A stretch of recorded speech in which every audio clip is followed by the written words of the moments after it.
Today we recap a wild week of NHL trades, the draft. We track some wax price movement for recent releases and look at the booming business of card shows, plus a whole lot more. Welcome back to episode 407 of the Hockey Cards Gongshow podcast, presented by our good friends at Upper Deck.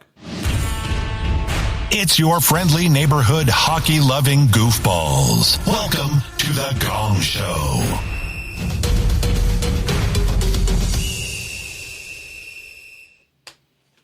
Hello, happy family. Welcome back to the Gong Show. Happy Monday. Victoria is back. Hi, Victoria. How are you? Hi, guys. I missed you. It's been crazy over here. Yeah. How are you still guys? Getting married?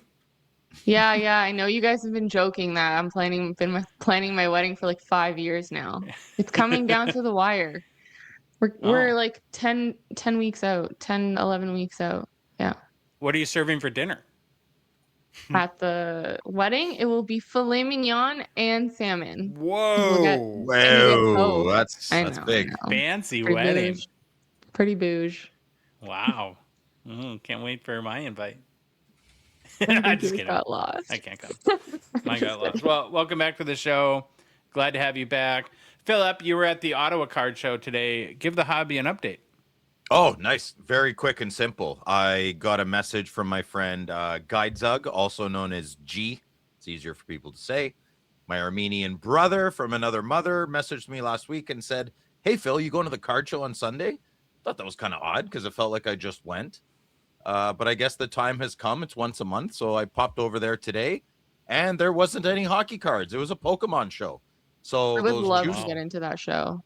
Those Juice Labs boys and my good friend from Stittsville, Coleman, bunch of turds. They tricked me. Well, they didn't trick me. They didn't think about me, but it was a Pokemon show. So I wasted about $23 worth of gas for nothing. I went there, I yelled, I hooted and hollered, and I left, and I came back home.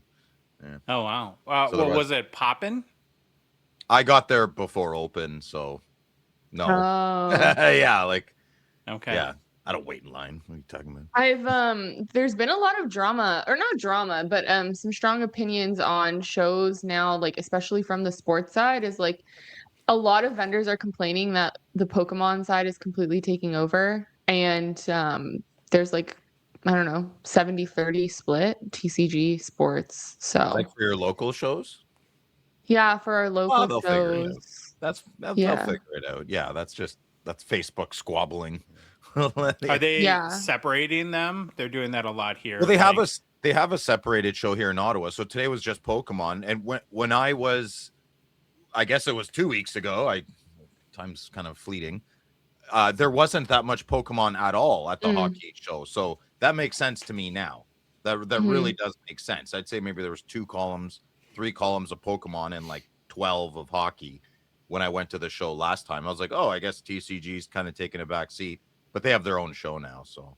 Yeah. Interesting. Well, we're going to talk more about shows later because there's some crazy information that I found about some shows here in the U.S. Really quickly, though, we'll roll through announcements. For Gongshow Breaks, new spots always post on Wednesday. You can get them at gongshowbreaks.com. Had a fun night on Saturday night. Hit a Schaefer Future Watch Auto, break-in some SP Authentic. Hit a Sign of the Times 3 with Macklin Celebrini, Will Smith, and Phil's favorite, William Eklund. Maybe. Shark legend. Now Ottawa Senator. So again, thank you for everyone for your support, and can't wait to keep rolling there. Phil, why don't you give everyone a recap of Friday Nights with Phil in case they missed it, which is you can access at the Gongshow YouTube channel right now. Yeah, we had a good show. We had Sam Genova hang out. He's GP Sports affiliated with Grant. Also, a real estate agent if you're in the GTA area. Sam can help you out with hockey cards and humble abodes. He hung out with us on Friday. We had a great time. Dave showed some of my cards. Dave showed some of his cards. I think we played a pretty good game. I had the most fun, I think, in a long time with my game. So definitely go back on our YouTube channel, check it out, get that pause button close by, see if you can actually answer the questions. It would be interesting. Yeah. I was thinking like Dave was thinking at the beginning of that, like, oh, he's screwed. But he did pretty good. Dave did pretty good, Louis. You are correct. He got I'll give the good listener a hint. Luke Robitaille is one of the answers, and Dave got it right away before I even finished the sentence. I hope so. Well, Yeah. Mhm. That's his guy. I know, but like, how many times I've been like, Dave, give me. One of my Fair. most hated things is when people say, "How did you not know that?" If someone genuinely doesn't know something, that's You not don't their know. fault. But I have been caught with you guys looking at Dave like, "How did you not know that?" So, yeah, I feel bad sometimes. It was a but- fun game. I think there was just two of them that you put the answer in the question. That was Yeah. If I'm good at anything, it's being consistently silly. So There you go. it works. Okay. Lastly, before we get started, a reminder that our show, this show, the Hockey Cards Gongshow podcast, we're a Patreon podcast. We rely on the support of the good listener, good watcher like yourself to help us cover our show expenses.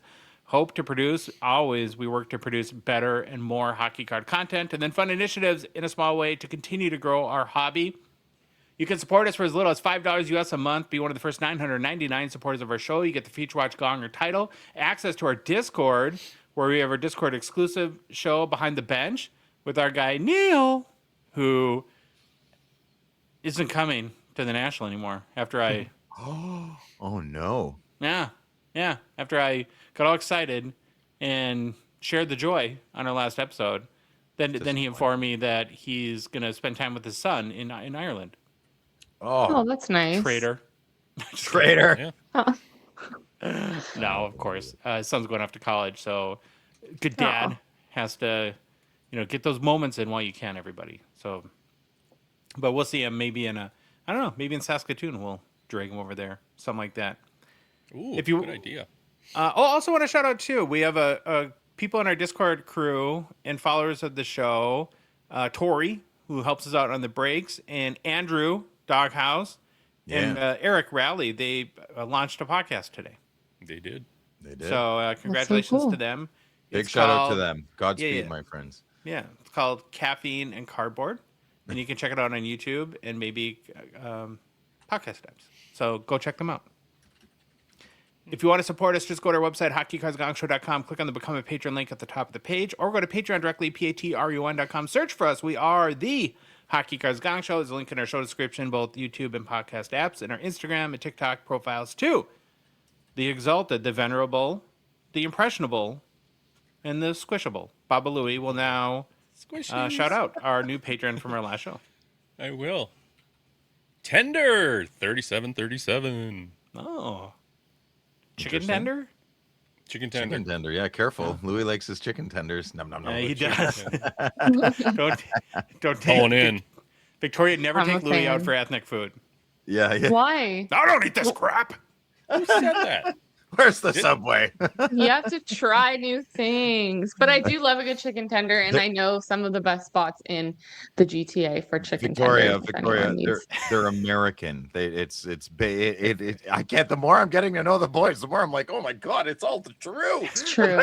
If anyone's mastered true. chicken tenders, it would be in the good old US of A. Yeah. I think I'll take their advice more than yours for the chicken nuggets. Yuck, not chicken nuggets. I will say Ish. though, that Whatever. we had Grant came here when we launched the breaks, and he lands. I'm like, "Are you hungry?" And the first thing I was, it's like eyes like get 4 times as big as normal, and he's like, "Do you have canes?" I'm like, Yeah, Raising Cane. I've never had it, but You've like never I had want, Raising Canes? I want like a It's mega good. cup of the cane sauce so I can dip my chicken nuggets in it. And then I also want to go get a Chili's triple dipper with the mozzarella sticks because those look really good. I've never had that. Starving. I don't know if I've been to Chili's in 20 years. Have you, Louis? The Chili's? I've been. Yeah, Joanna likes it, so we have. Oh, one. okay. Yeah. That I just haven't been. Josh. That's like when you know when you say like, oh, don't get the nachos in Canada, they're terrible, but everything else is okay. That's like me saying don't get a hamburger in the United States of America because I got one at White Castle. The Americans don't know how to make a hamburger. That's the Not at exact White same Castle. thing. It's You the don't- exact same thing. Yeah. True. Yeah, I see After a what few you're saying. pints of your favorite liquid and about 3:30 in the morning, White Castle does hit right for a very Oh, brief White Castle window. would be Bell. pretty good. I've never had it. I just want to go to White Castle. I want to go to Olive Garden. Do you guys have still Well, have I'll Olive take Garden? you there. Yes, Oh, yeah. I'm in. Let's go. I like Olive Garden. Yeah. Hmm. Oh my gosh. I've ew. never been. I like the commercials when I was a kid. Oh my god. So your 3 in the morning run is White Castle, huh, Josh? No. Um, I'm more of a Taco Bell. we did that in college, but yeah, you pay for it the next day in disgusting ways. So yeah. Fair. Okay, Well, Babalu, what's the game plan? today's game plan is starting off with get to know your Hall of Famers, then the weekly 7. Then we'll get into some hobby news. Then it's new product releases, the Gongshow Mailbag, and personal pickups.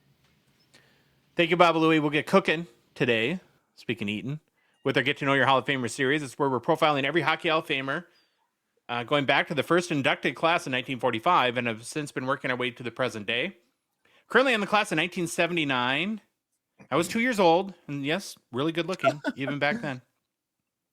And in this year, we had a player receive the call to the Hall, who is little known. Got to warn everyone. But I think he did impact the game. You probably haven't heard of him. That's okay. His name is Bobby Orr. Whoa, big one today. Yeah, it's a big one. Very, very excited. Nice. Robert Gordon Orr was born in Parry Sound, Ontario in 1946. Is 78 years young. I think this might be the first Hall of Famer we've profiled who's living Wow. after like a year and a That's half big. of doing this. That's big. Yeah.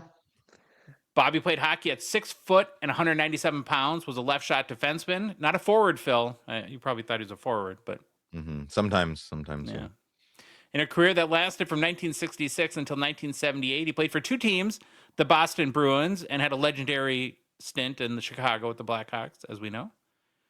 In 657 only career games, Orr produced 270 goals, added 645 assists for 915 points with 953 penalty minutes. In 74 NHL playoff games, he scored 26 goals, totaled 92 points with 107 penalty minutes. And the list of awards and achievements is very lengthy for Mr. Bobby Orr. He won the Calder Trophy in 1967, was an 8-time NHL First All-Star Team selection, a 1-time NHL Second All-Star Team selection, an 8-time James Norris Memorial Trophy winner, a 2-time Art Ross Memorial Trophy winner, a 3-time Hart Trophy winner, a 2-time Stanley Cup champion. After his playing career ended, he coached in Chicago briefly, coached some juniors as well, advocated for retired players, and basically run the industry of being Bobby Orr ever since then. I mean, when you're that successful, you can make money just by being you, which would be great. I'd like to experience that. Mm-hmm. Why you should care about Bobby Orr. Bobby Orr grew up in Parry Sound, and the first thing people noticed was not that he was big or overpowering. It was that he could skate differently than everyone else. He started as a forward, but when Bucko McDonald moved him back to defense, think of Bucko and what he's meant to hockey. The idea was not to hold him back, but to give him the whole ice. Orr was still a kid when NHL teams started circling. Boston scout Ren Blair reportedly described him as a combination of Doug Harvey and Eddie Shore, which is almost impossible praise for a young defenseman. Harvey was the brain, Shore was the force, or somehow had pieces of both before he was even close to the NHL. At 14, Orr left home to play junior for the Oshawa Generals, which is wild to think about now. I mean, gosh, what is it? Like 15 is the youngest that you can these days? With and he did it at 14. Exceptional status. Yeah. He was playing against older teenagers living away from home and already had been treated like a future franchise-changing player. Even then, the Bruins knew they were not just developing a prospect, they were protecting an asset. In Oshawa, Orr started putting up numbers that defensemen were not supposed to put up. In 1963-64, he scored 29 goals, setting a junior record for goals by a defenseman, and his final junior season had 38 goals and 94 points. That was the warning shot. This was not going to be a normal NHL defenseman. In the 1966 Memorial Cup, story showed what kind of competitor Orr was before Boston ever saw him. He was injured. The Bruins did not want him playing, but Orr and his family insisted he be allowed to play for the national championship. He was not close to full strength, but he wanted the game anyway, and that became the pattern in his career. Orr's first NHL contract was also historically important. With Alan Eagleson involved, Orr became the highest paid NHL player in history as a rookie. Imagine that. That couldn't have made players real happy. You think like Gordie Howe was like, so this Bob York kid shows up and he's already the highest paid player in history? That's how it goes. That's how it goes down, though. Who knows what was going on with Gord? Like maybe he was just 2 years removed from signing a big contract, and it just came out of left field. Like he's making what? Like like. Well, it's like Kaprizov's the highest paid player now, and in probably 6 months he'll be third, right? I mean, that you're right. Yeah. If you just started liking hockey today, and you said, "Well, who's the highest paid player in the NHL?" and you said Kaprizov, you'd automatically think he's the best. You'd say, "Well, he's in the top 10." It's just your timing of the top question. 5. Yeah.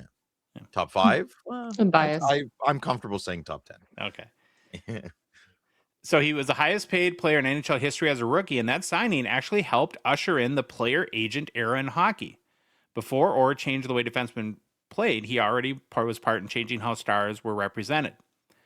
Orr made his NHL debut with Boston in 1966, and the Bruins were so unsure how to use him, they even tried him at center in preseason.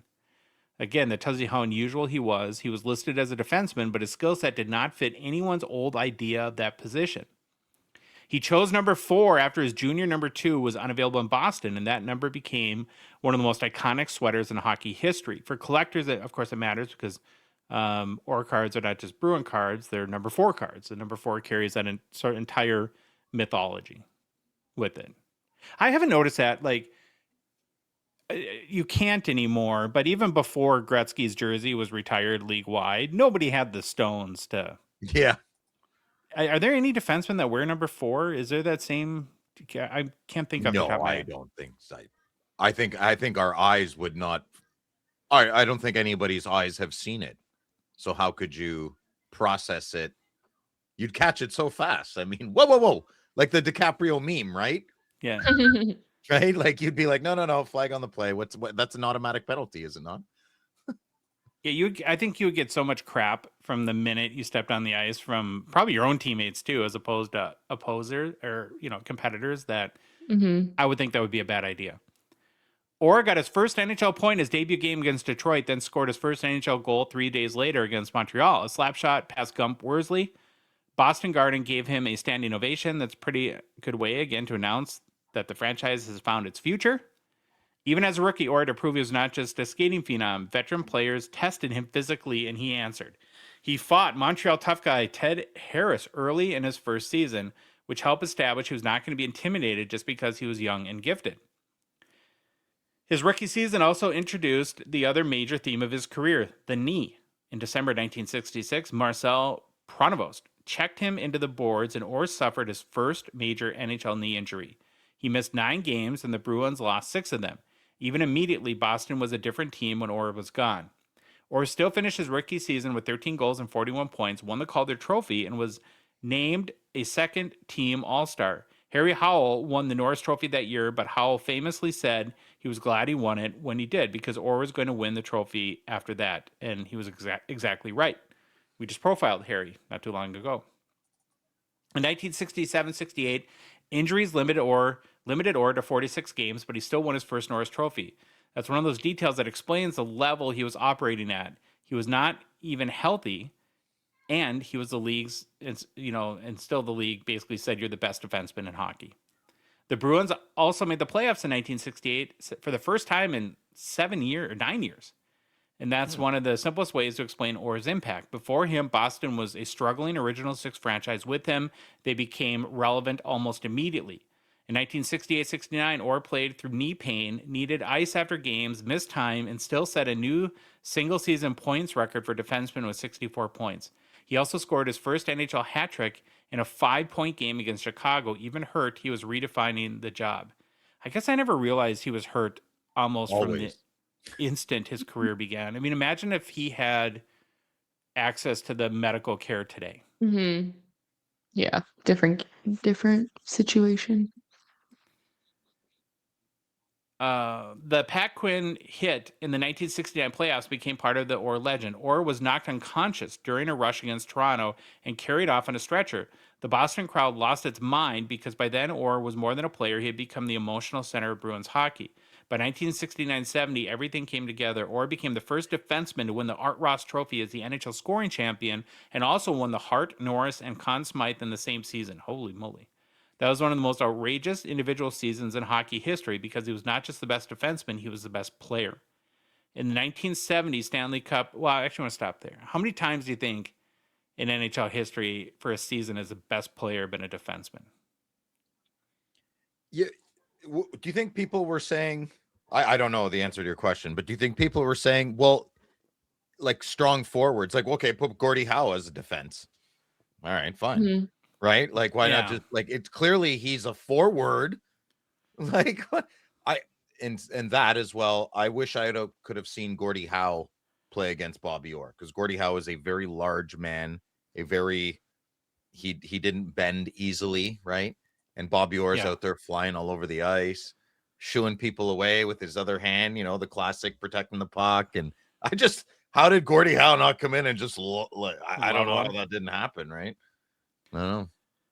The 1970 Stanley Cup winner is the image everyone knows. Game 4 against St. Louis in overtime. Derek Sanderson gives Orr the puck.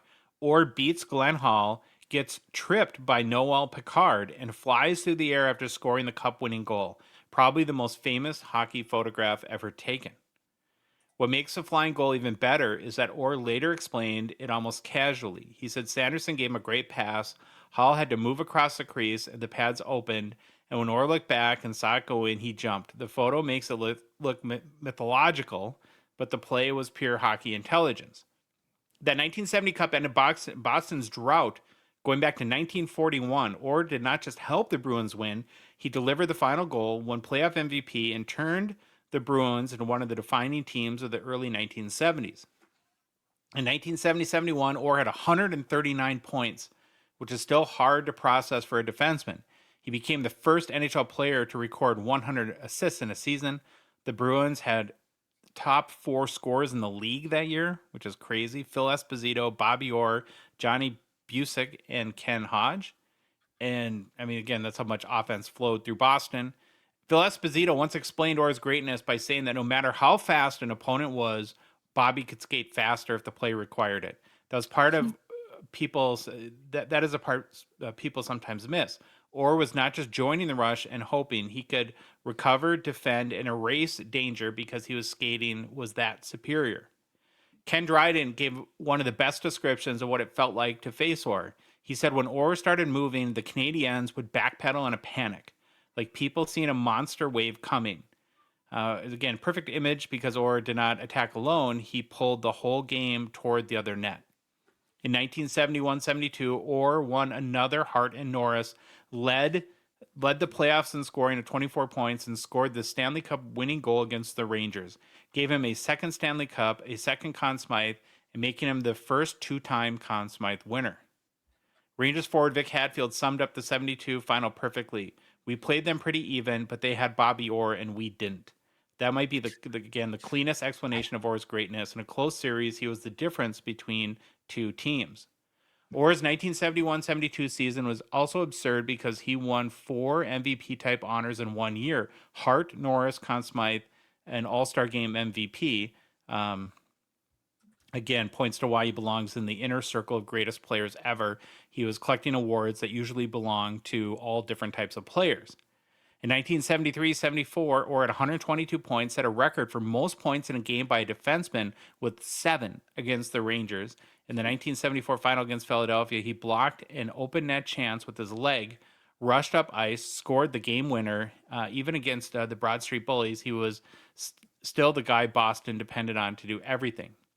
Fred Sherrill's Flyers finally beat Boston in 1974, but even Sherrill framed the challenge around Orr.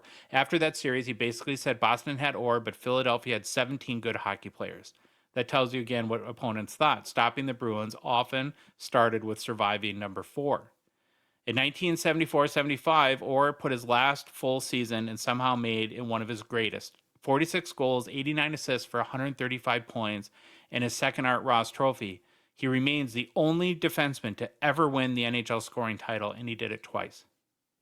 That's one of the key reasons he is not just the greatest defenseman ever to many people, but one of the greatest players ever. The end came too soon because his left knee was destroyed, but even that produced one last legendary chapter. In the 1976 Canada Cup, Orr could barely walk at times and still won tournament MVP for Team Canada. Bobby Clark said Orr could hardly walk during the day and then would be the best player on the ice that night. While Daryl Sittler said Orr was better on one leg than anyone else was on two, which again is the, you think of the final playing days of Bobby Orr, broken down physically, but still operating at another Hall of Fame level Hall of Famers could barely comprehend. Wow. Got some info for you if you want. Oh, thank you. Yeah. Here's I just quickly grabbed some defensive players with number 4: Rasmus Anderson, Miro Heiskanen, Bowen Byram, Neil Pionk, Shane Gostisbehere, Oh, Braden so a lot, Schneider, Nick That's Leddy. a lot. Yeah, I think I would stay away. I just would. I mean, I wouldn't want the pressure that comes with that. But thanks. Nothing beats just the one quote. It hit me hard. Like, well, it was pretty easy. They had Bobby Orr and we didn't. That's all you need to know. Right. That's it. That's all. I mean, what else do you need to know about a player and how impactful he was, right? Well, that's why I love doing this so much. Because, of course, as a hockey fan, you know Bobby Orr, but we were not old enough to have seen Bobby Orr play or to understand how good he is. And so it kind of gets passed down that, well, Bobby Orr is the greatest of all time. But when you really start to learn a little bit about who he is and what he accomplished, and to think even what could have been had he been remotely healthy, it's crazy. Mm-hmm. Okay, let's take a quick look at his hobby market. Bobby Orr's rookie card is in the 1966 top set. It's card number 35.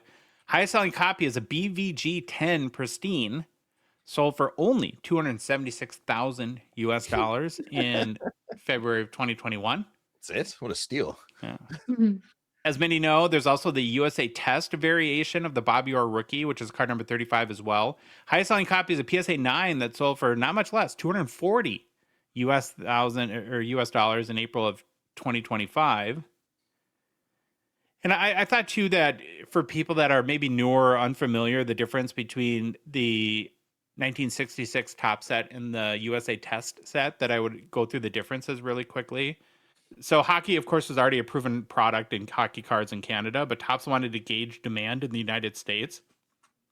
So the USA Test set came out right before the NHL's major expansion era, when the league was about to move beyond the original 6 footprint and more into the U.S. cities, where the 66-67 top set is 132 cards. The USA Test set was a stripped down 66 card set.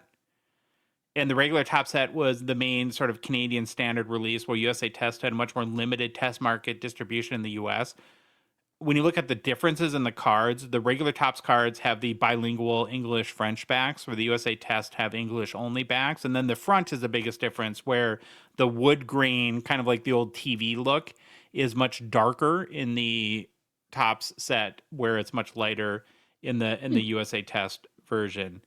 And the regular Bobby Orr rookie from the 1966 top set is more common, more liquid. USA Test is significantly scarcer, and in higher grades or higher condition will definitely generate a premium.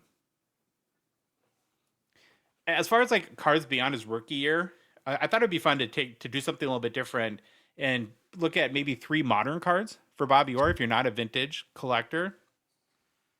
But here's where you have to make like an interesting point about his ultra modern stuff. When you really dig into it, there's it's important to know that until I think in the past 6-7 months, he's never allowed Upper Deck to do relics in his cards, and now we're 6-7 Baba Louie. Thank you. And I think there's some stick cards now. There's still no patch autos of Bobby Orr. I mean, can you imagine if a limited logos or something came out for the first time? What people would go bonkers. Do you think Mitch Grotman would go feral? The sweetest, kindest. Well, he's like medium sweet, but I love you, Mitch. But he would go crazy. Yeah, he'd go feral for sure. Yeah. And so a lot of his biggest modern cards are inserts. There's a lot, as we know, there's a million Bobby Orr auto cards because he's kind of been in the industry of being Bobby Orr. I think that's how he makes a lot of his money.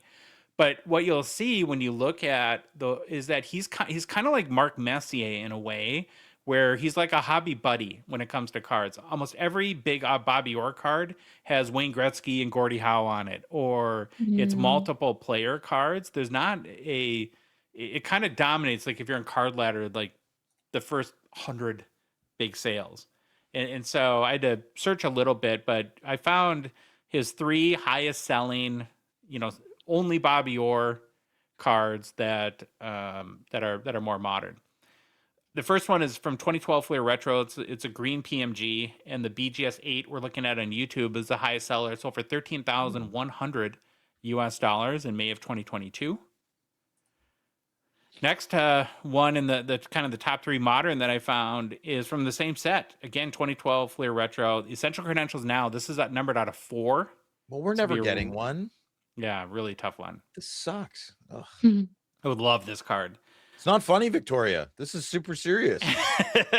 I'm sorry. It's okay. There's only 4 of them, and there's more than 4 I people know. that want them. And me and Phil need one. Yeah. So that now there's only 2 left for the rest You know of the where world. you don't have that problem? Pokemon. Unlimited printing. It's also called Pokemon, and I don't. Just saying the word makes me uncomfortable. I feel like I saw like someone's gonna call the police. Like, what? Did you say that? Yes, I did, but I didn't mean to. Did you Pokemon?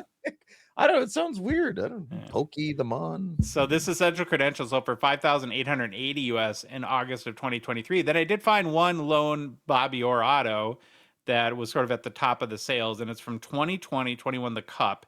It's the Black Foil Auto 101 that sold for $6,716 US in August of 2023.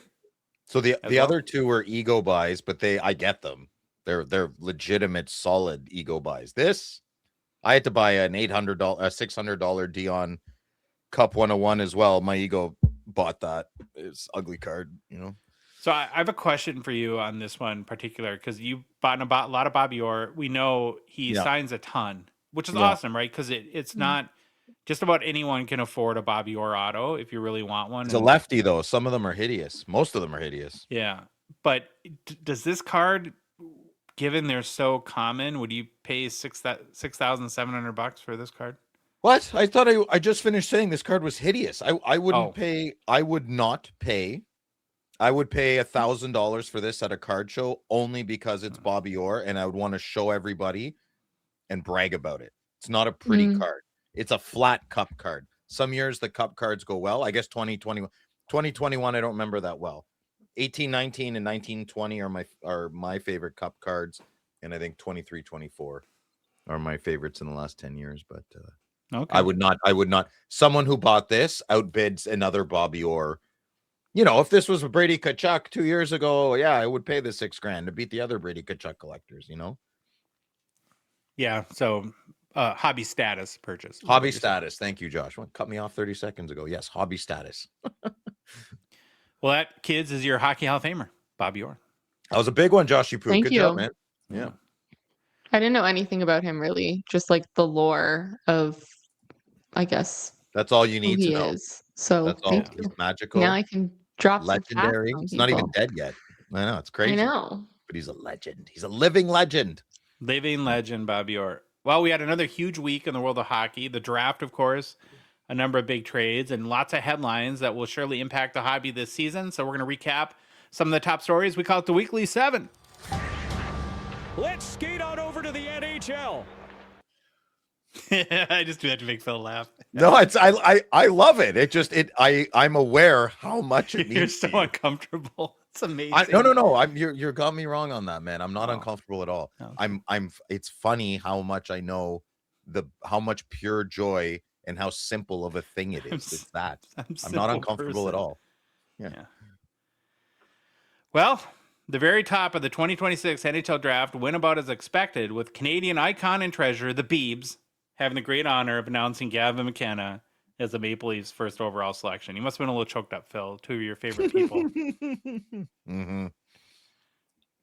Where does the Beebs stand in, like, is he... I love like- him.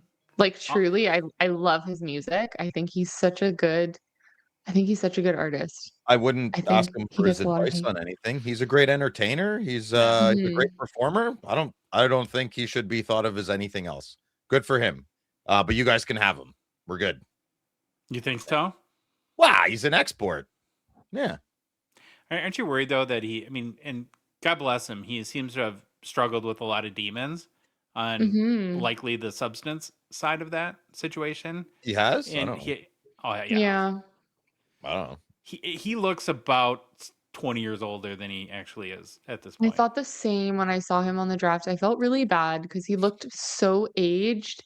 And I think I'm older than him, or we are like the same around the same age, and I felt so bad. Like I don't have these Oh, little wrinkles beside my eyes like him. the poor So Beebs. that It's was okay.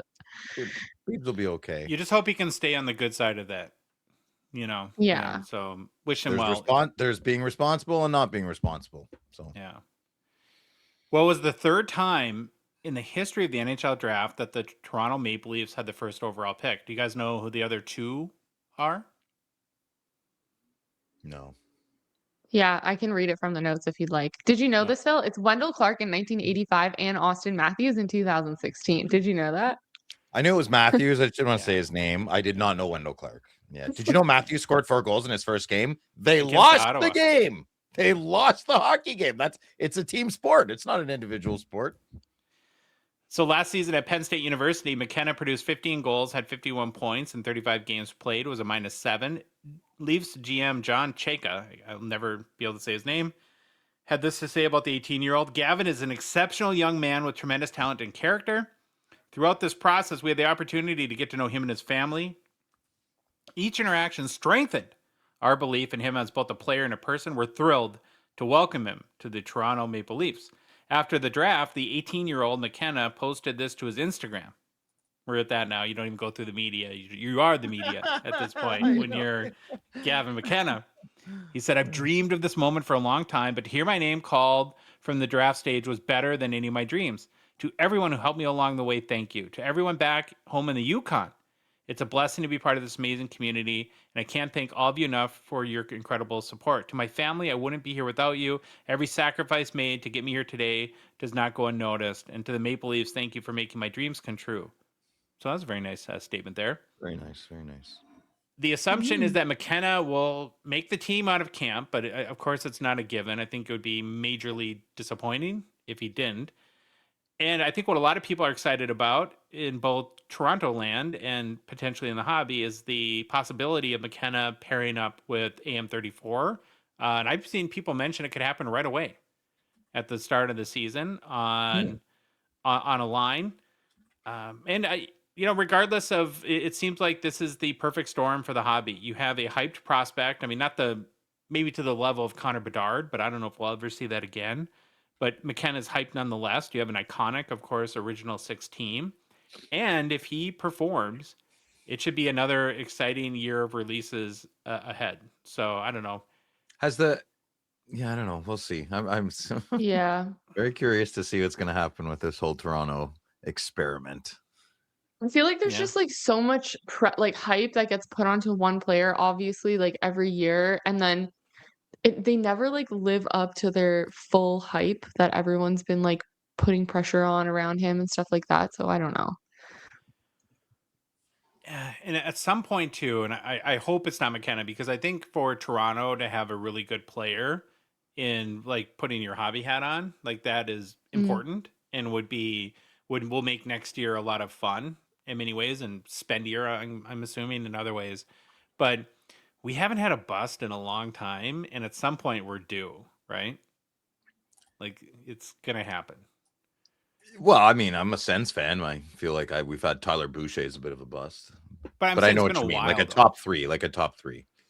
Yeah, and so hopefully, but I don't know, maybe they're just better at picking players now. So there's that too. And my question is kind of like reading a bunch of articles and looking into his game is, will he ever score enough goals to be at that top tier? The hobby prefers goal scorers over playmakers. Like you see like Panarin which would be great. I mean, if I'm a Toronto fan, I would be happy if he has that type of career. But I don't know. I just think big goal scorers get more of an edge in the hobby.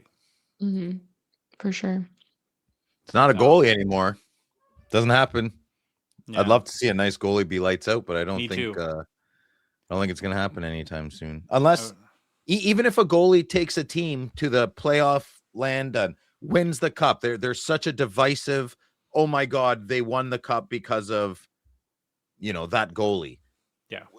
Would that even be enough for a strong hobby market to last? I don't think so. I think it would just be if that goalie has a bad next year after that cup winner, people turn on him pretty quick. Weird position to collect. Agree. Well, Victoria, you have a family full of Leafs fans. How are they? Were they Yeah. excited about having the number 1 pick and getting Gavin McKenna?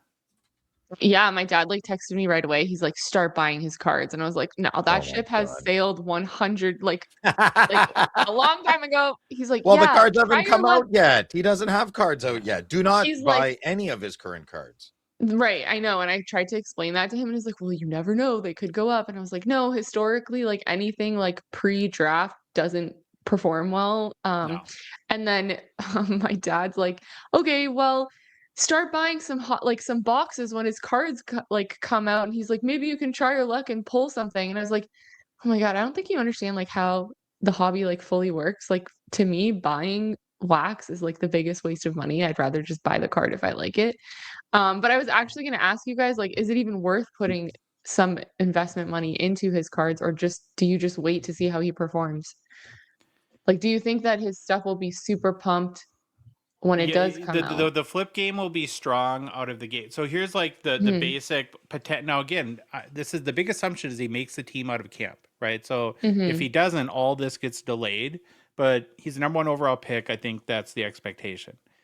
If he makes the team out of camp, we'll see his first cards as redemptions in MVP, and then you'll really anything until next March in Series 2 is like almost an instant flip, right? Yeah. Because it's really his young guns that will be the first kind of card that will have real long-term potential. And if you're a collector, this is more like, do you want to like have upside on it? Collect anything you like, of course. So that disclaimer always lands, but anything because he can't be in Series 1. If he skates in the first NHL game, he'll be a Series 2 young gun, probably for sure. But you'll have that will come out before that. You'll have Series 1 will come out, he won't be in it. Then you'll have Artifacts, which he will be in it, but he'll be a redemption. And you don't even get those back until probably after Series 2 comes out. Then you have Black Diamond, which will be really the first kind of real-ish Gavin, but there'll be a lot of like draft day photos in that as well. And it's like sticker auto kind of stuff. And then it's really, like I said, with Series 2 in March, if you want a card that will be viable for the long term, that's probably your best bet. Gotcha. But you can, there'll be so much hype initially, those first products, if especially if you pull one, you can sell it right away and probably do very well. 100%. 1,000,000%. If you pull that, you should automatically flip that. Do you agree with that, Phil? Or do you make any amendments to that? I'm really down with selling cards I don't want as fast as possible these days. So yes, I fully agree with that, especially if I hit it in a pack. I'm yeah, things are crazy right now. I mean, I laughed when Victoria said, like, I don't know, it's not a good time to buy boxes right now. I'm like, I will get that tattooed on my body. I think we're all kind of out of the box buying thing. I mean, there's a few things that are becoming absolutes with death. My death comment. I have a funny flip story actually, but I feel bad because it affects our dear friend Anthony, and I feel so bad. Get him! He got me. Get him! He got me. Rage baited me last week. We've been talking about Pokemon because he's been trying to collect some 10s. So like, excellent. There's some of the Chinese cards, they go up and down like crazy. So I paid strong on one of them. He messages me, he's like, can you do 16? And I was like, no, man, like I paid 16.20. Comps are around 18 at the time. So I'm already like 16's kind of low. And then I checked comps and I was like, hey, 16.50. Like, let me just make $30 on this and move on. A few days later, comps settled at around 12. I feel so bad he overpaid by a lot. But yeah. That's what you get for playing kid games. No. Oh, I'm sorry. So, it's very adult of you. But I don't think he cares. I think he just liked the card. So he's doing nice. He's at home rocking Sophia to nap time. Give me a break. He's buying him for his daughter. Yeah, he did. Yeah, he told me that he's buying them all for his daughter. Yeah. He's so bougie too. He like He like sent like an Uber to pick it up. So I like gave it to the Uber like down the street. That's the He's greatest like, thing I've ever heard in my life. Oh, I was like, huh? You're sending an Uber to pick it up? He goes, yeah, it's 2 minutes away. Can you meet him outside? And I'm like, okay. So I like wrapped it in a box because I didn't Amazing. want this guy to like know what was in it because it's the Pokemon craze right now. And I was just like, here you go. And then he drove it to Anthony. This is incredible. I don't know what to do with this piece of information. This is I think we need to make a whole content series about it. Yeah, what else it's does he amazing. Uber? Yeah. Now I want to know. Okay. He's like, this is how I pick up the majority of my cards. And I was like, oh, okay. Like we don't live like I think he's in Vaughan or something. Like it's not that far. We could have met, but funny. His cards have Ubered probably more in their life than I have. Yeah, me too. So. Well, again, so congratulations if you're a Toronto fan. You got your guy. That being said, did anyone win the draft more than San Jose on No. Friday night? No, they won. Holy smokes. Nope. Crushed Crazy. it. Should be illegal. Where isn't Bettman getting involved? Well, it's part your fault because you guys traded him the 9 pick. Well, a little bit, yeah. So with number 2, as expected, they picked Ivar Stenberg, who's a left winger from Sweden, and he, I think, was rated maybe the number 1 international skater coming into the draft. And for all these young guys that are 17, 18 years old that play in the SHL, it's a man's league. Man. And it's very, very impressive when they can produce like he did. He had 33 points in 43 games. Which is the best 18-year-old SHL scoring season since the Sedin twins draft year. He's also, again, number 1 ranked international skater by NHL Central Scouting. His game fits perfectly, according to scouts, next to Macklin Celebrini. He brings speed, pace, puck skill, and enough hockey sense to play with elite creators instead of just riding shotgun. Already has big game pedigree, including helping Sweden win the World Junior Gold, producing for Sweden at the Men's World Championship. And he gives the Sharks another true top 6 weapon that could eventually be the finishing, play-driving winger who makes the Celebrini era offense terrifying for the rest of the That's an NHL. accurate word, yes. Yeah. And then with the Senators' number 9 pick that they acquired for William Eklund, the Sharks took Keaton Verhoff, who a couple months ago many were projecting could be the number 1 overall pick in the draft.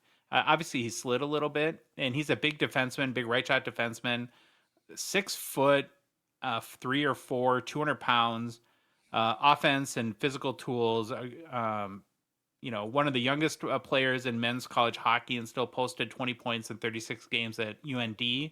Blocked shots, was on the power play. His 24-25 WHL season was a major resume piece. He had 45 points and 21 goals with Victoria, including one of the best goal-scoring seasons ever by a very young WHL defenseman. And San Jose badly needs high-end defense prospects, and Verhoff gives them the potential for a matchup defender who can also contribute offensively. So, and then with the 21st pick, so they had 3 first-round picks. They picked Ryan Lynn, another defender of the Vancouver Giants of the WHL, and there's a lot of articles I saw. People were super high on this kid. Yes, when they picked him, that's pretty crazy how San Jose did. That could be the greatest first round draft for a team ever, depending on how things go out, right? He had 57 points in 53 WHL games in Vancouver, ranking him 11th amongst WHL defensemen. Brings a different look than Verhoff. Verhoff's bigger. Lynn is the dynamic puck mover, future power play quarterback type. Also produced for Canada at the U18 Worlds, giving him another layer of high-level international proof. And again, another young defensive prospect, which, coming after the season, that's where we said that the Sharks need to focus. So now we have a situation where here's the young core of the San Jose Sharks. You have Macklin Celebrini, Will Smith, Michael Misa, Ivar Stenberg, Keaton Verhoff, Ryan Lynn, Yaroslav Askarov, and there's probably 3 other names we could ask. I mean, this is ridiculous. You know who they don't have? William Eklund. Yeah, true. Mm-hmm. So it looks like the Sharks will be a huge chase in 26-27 hockey products, and I wouldn't expect any cheap break spots anytime soon. They need to change their logo. It's a perfect opportunity to put a new stank on the team. Change the logo. I'm kind of with Change you. the I colors. like their black alternate jerseys. I would go with that. Sure. I haven't even seen it, and it's better. I guarantee. Now you have and you like it. Yeah. So. Okay, another player that was picked in the draft that there's an interesting story behind is Caleb Malhotra. I think that's how you say his name. He was ranked the top center in Friday's draft, went third overall to the Nucks. 18 years old. He will not play in the NHL this year. He's going to Boston University. And it is kind of, I think it's going to be more and more rare that players go in the top 5 that you have to wait a year plus on. But in one season, though, for the Brantford Bulldogs in the OHL, he had 29 goals, 84 points, and 67 games played. Also had 13 goals, 26 points in 15 OHL playoff games. That's pretty impressive. And sounds like a nice piece for the rebuilding Canucks to add. Something interesting, though, about Malhotra is that he comes from a very athletic family. You don't remember his dad? Manny? No. Who's his dad? Manny Mantle. It was just like he's played on pretty much every NHL team ever, but his dad's coaching right now. Oh.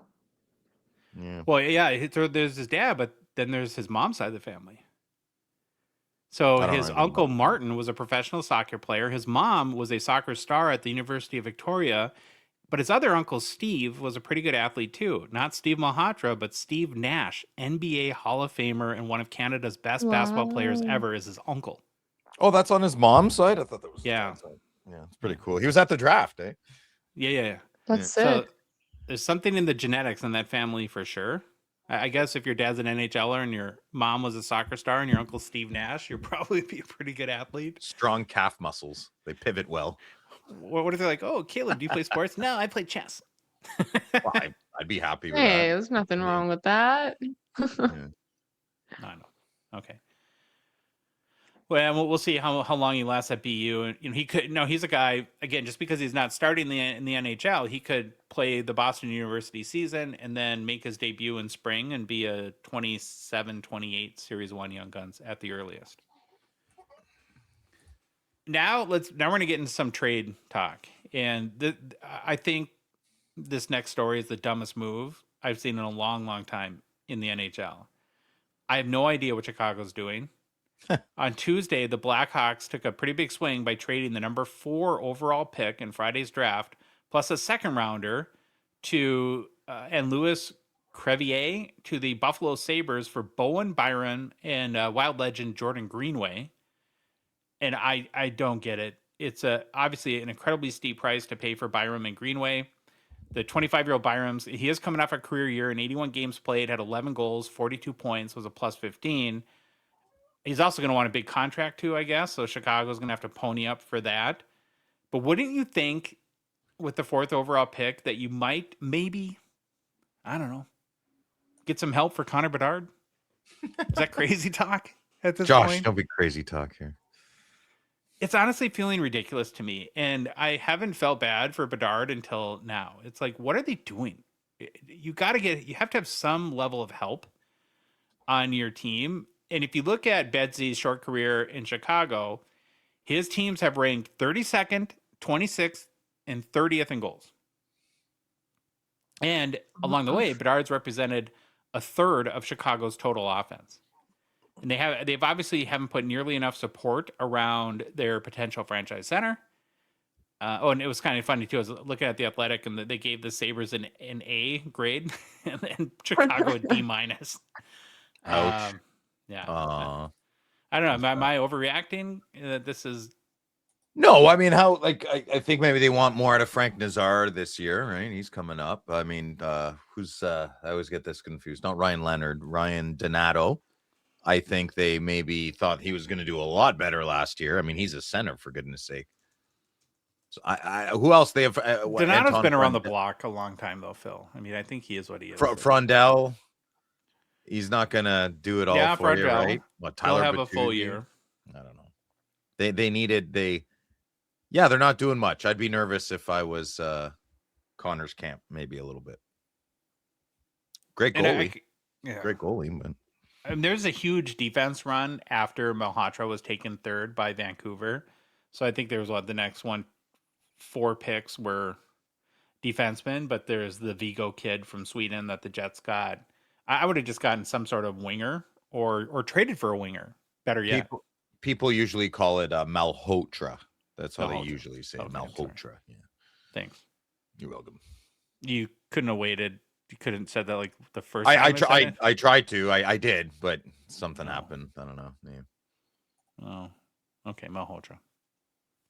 Now I know. Next, we have J-Rob. This is crazy to me. So on Thursday night, news broke that Dallas Stars and Seattle Kraken had reached a deal to send Jason Robertson to the Kraken in a major trade. Seattle was then set to sign the 26-year-old winger to a massive contract, 8 years, $15 million a season, which adds up to $120 million in total. And it takes a lot of stones to walk away from that type of payday. Which means that it can't be about the money, you'd think. I can't imagine he's holding out for more. And apparently he just really doesn't want to play in Seattle. But I could find 120 million reasons to... Seattle's not a bad city. It's kind of fun, actually. Now the Dallas Stars are circling back to other teams that have shown interest. One of those teams is the Blackhawks. So here we go, right? Maybe if you had the number 4 pick in the draft, wouldn't Jason Robertson look pretty good next to... I don't know. I think he just... Everything I'm reading and listening and watching, they say he just really wants to stay in Dallas, but Dallas doesn't want to pay him. I mean, everyone's kind of hating him on him for not taking the money. I think I like it. Don't take the money. What's $2 million? Okay, 14 million, 12 million, 16 million. Man, get lost. Yeah. Well, it's all the same toilet paper at some point, right? Is it not? I mean, it's getting silly. And that's the breakdown, is that the Stars and Robertson have not been able to agree to terms on a new contract. The team would like him to be more in line with Mikko Rantanen's $12 million average annual value deal, where Robertson wants a lot more, of course. He did have a stellar season in 25-26, producing 45 goals, 96 points, was plus 22 in 82 games played. And in a 456 career games now, he scored 213 goals, accumulated 490 points, so he's over a point per game. But I don't know, would you be, if let's say the Senators traded for Robertson, would you be comfortable giving him 8 years, 120 million? He's before he said no to Seattle, we were going to give him an offer sheet, and then I think we didn't bother. They still might be trying to get him. I mean, J-Rob. How do you feel about that personally? I don't know. I'm really just taking I'm not deciding until the puck drops in the regular season kind of thing. A lot's happened. Got to let the dust settle. Yeah. He is 26. I don't know how I feel about Jerry. I don't know enough about him. He seems kind of like I'd rather not. If I had to pick right now, I'd rather not. Yeah. I don't think he lines up with the personality that you click with or identify with. He's not like the fiery. He's very passive, it seems. And yeah, he doesn't. He's not a very good. Listen, I said this last time. I'm going to say it again. I don't care. He's not a good skater. He is not a good skater. I don't care. I know people get pissed, but every game I've ever watched, I don't know. He's the wrong body shape or something for today's hockey. I don't know. Yeah. He's a big kid, though. I mean, that body shaming. Body shaming. Exactly. Oh, Victoria. Terrible. It's going to get canceled. Oh, yeah. Can we cancel Phil? Where's the cancel button? Hashtag I can't find it. Phil. It's very close by with a lot of people always. Okay, Jason Robertson is a 2020 Young Guns PSA 10 pop 1600 on the dot. 37% jam rate last over 134 US on June 25th. Down 6% in the past month. Down 25% overall in the past 3 months. 52-week high, 180 US. 52-week low, 61. In the Pokemon world, do you get these big of swings on a year that you get on like sports cards, Victoria? No, I would say not really. Like, no, the answer is no. The short answer is no. Okay. And right now, everything's on an upswing. So if you sold something a year ago, you are kicking yourself because it's worth 10 times the amount right now. That's the longest short answer I've ever heard in my life. Well, you're providing canceled. a bit more context. Come at me, bro. God. Come You're at canceled. me, bro. You're canceled, dude. You can't even talk about it. All right, moving along. Move it along. Moving along. Yeah, literally, for sure. So the Capitals, I think, have been trying to send a message to Ovi, get him come back for at least one more season. They made two of the bigger trades on draft week, and I guess in the hopes to appeal to the greatest goal scorer in NHL history. They made if you go look at they made probably 7 trades total. A lot were draft picks, but the two big ones were they traded for and signed Alex Tuck. Washington traded David Kampf and a 2026 third round pick for the 30-year-old right winger. Then they signed him to an 8-year, $84 million deal, which averages $10.5 million per season. Would you be scared more by? What deal, Phil? Would it be J Rob at 8 times 15 or Alex Tuck at 8 times 10.5? I'm taking J Rob over that, I think. I want to go play ping pong. That's what I want to do. Yeah, I'd probably go J Rob, but I always think of the second half when these big contracts come up, and especially when you get to a player who's 30, 32, 34 years old, it's the second half of the agreement. Because Louis can chime in too if he wants. We had the 5 years of Parise and Suter hell. The first 5 years were great, and then it was awful, right? And that's why I'm almost more in favor of the players now that are going to want to sign shorter term deals. Yeah. So it's a pretty big number for Alex Tuck, and then they made another move to acquire, I guess, another good forward in Jordan Kyrou. They traded Connor McMichael, who so many Caps fans have been waiting for him to pop off since 2020.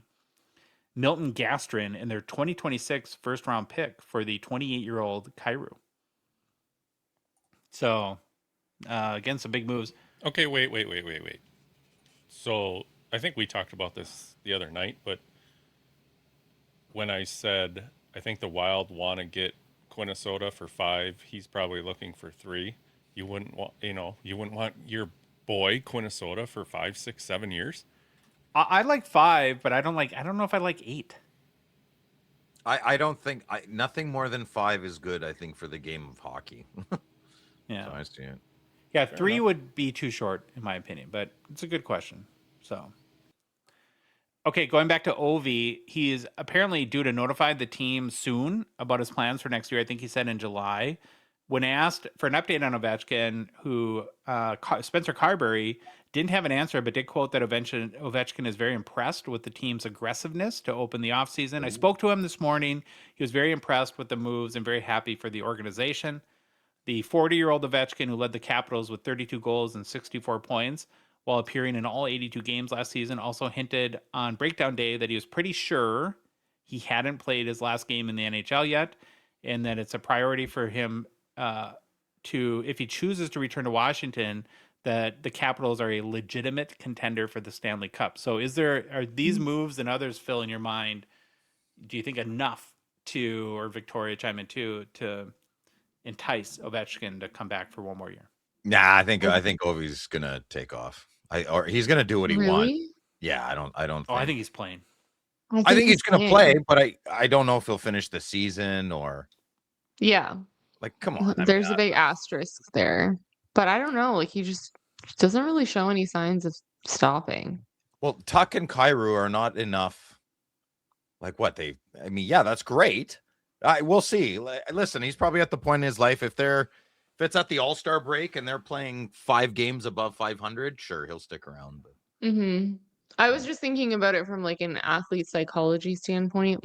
Sometimes people, when they're these pro athletes, when they're so entrenched in their sport, it's so hard for them to give it up because now they have to shift their identity after they retire from sport. And I don't think he's there yet, mentally ready to hang it up.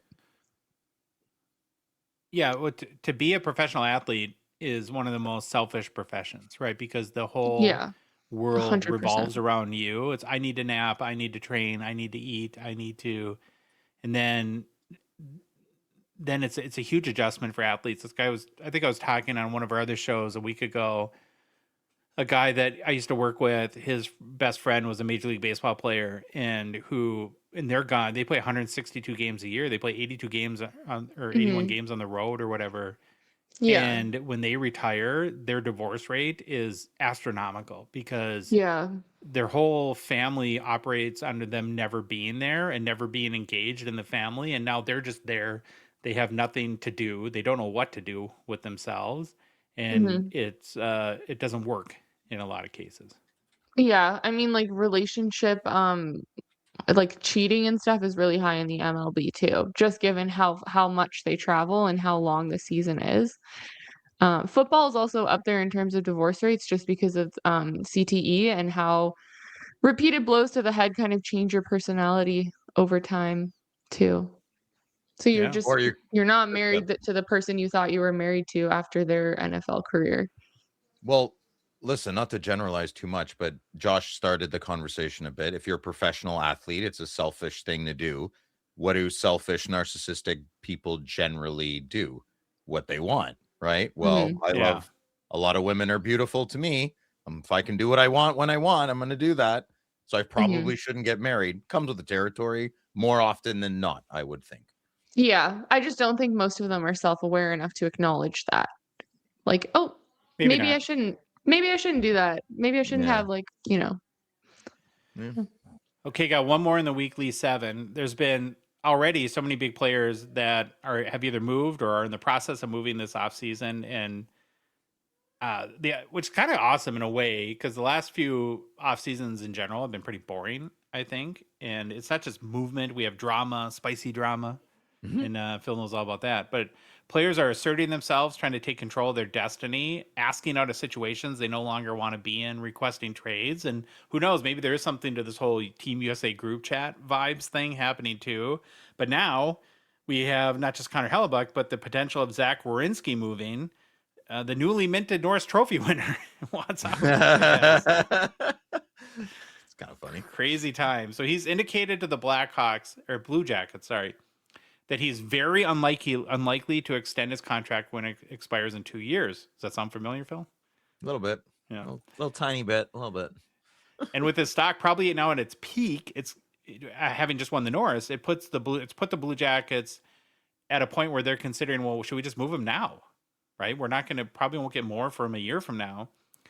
And it sounds like the main issue for the 28-year-old Werenski is that the Blue Jackets haven't proven that they can get over that hump and contend fast enough for him. It's basically their timeline is as 28, right? He's got 4 years of prime left, and they all these guys got a taste of winning at the Olympics, and it's a pretty addictive drug, it seems. And of course, the rumor mills are now circling. So I've seen a number of teams already come up. I think there's 8 to 10 in total, which have been reported, have reached out to Columbus at this point. Wow. Some of the teams mentioned are the Maple Leafs. They seem to be very interested. Apparently, Werenski and Phil's guy AM34 are BFFs. Are I didn't know that. they share like their card bros. They're in the top loader binder gang. They do all that sort of stuff. Yeah. And so we could see Toronto make a deal there. I've seen a lot of Philadelphia and Mitchkoff being thrown out. I don't. If you're Columbus, the Norris No, Trophy don't winner go for there, Matvei no. Mitchkoff, I don't. And then, well, believe it or not, the San Jose Sharks are another leading contender. And would they be willing to part with some of their, young core to put a power play quarterback in Werenski with Macklin Celebrini right now? Would you guys do that if you're San Jose? Age up a little bit in one case? Yeah, I mean, you need or develop as someone who as someone's hockey team. When we got Brady Tkachuk, put him a captain young. There was no one really. We got Claude Giroux. He was a forever hockey bro, though. Just because you have somebody older, you want the right personality. You can have a very stoic 25-year-old that knows how to win. It's not that common, Yeah. but just because a guy's like 32 doesn't mean he's good in the dressing room. I'll say it again. Claude Giroux is an older guy, forever a hockey bro, not a leader.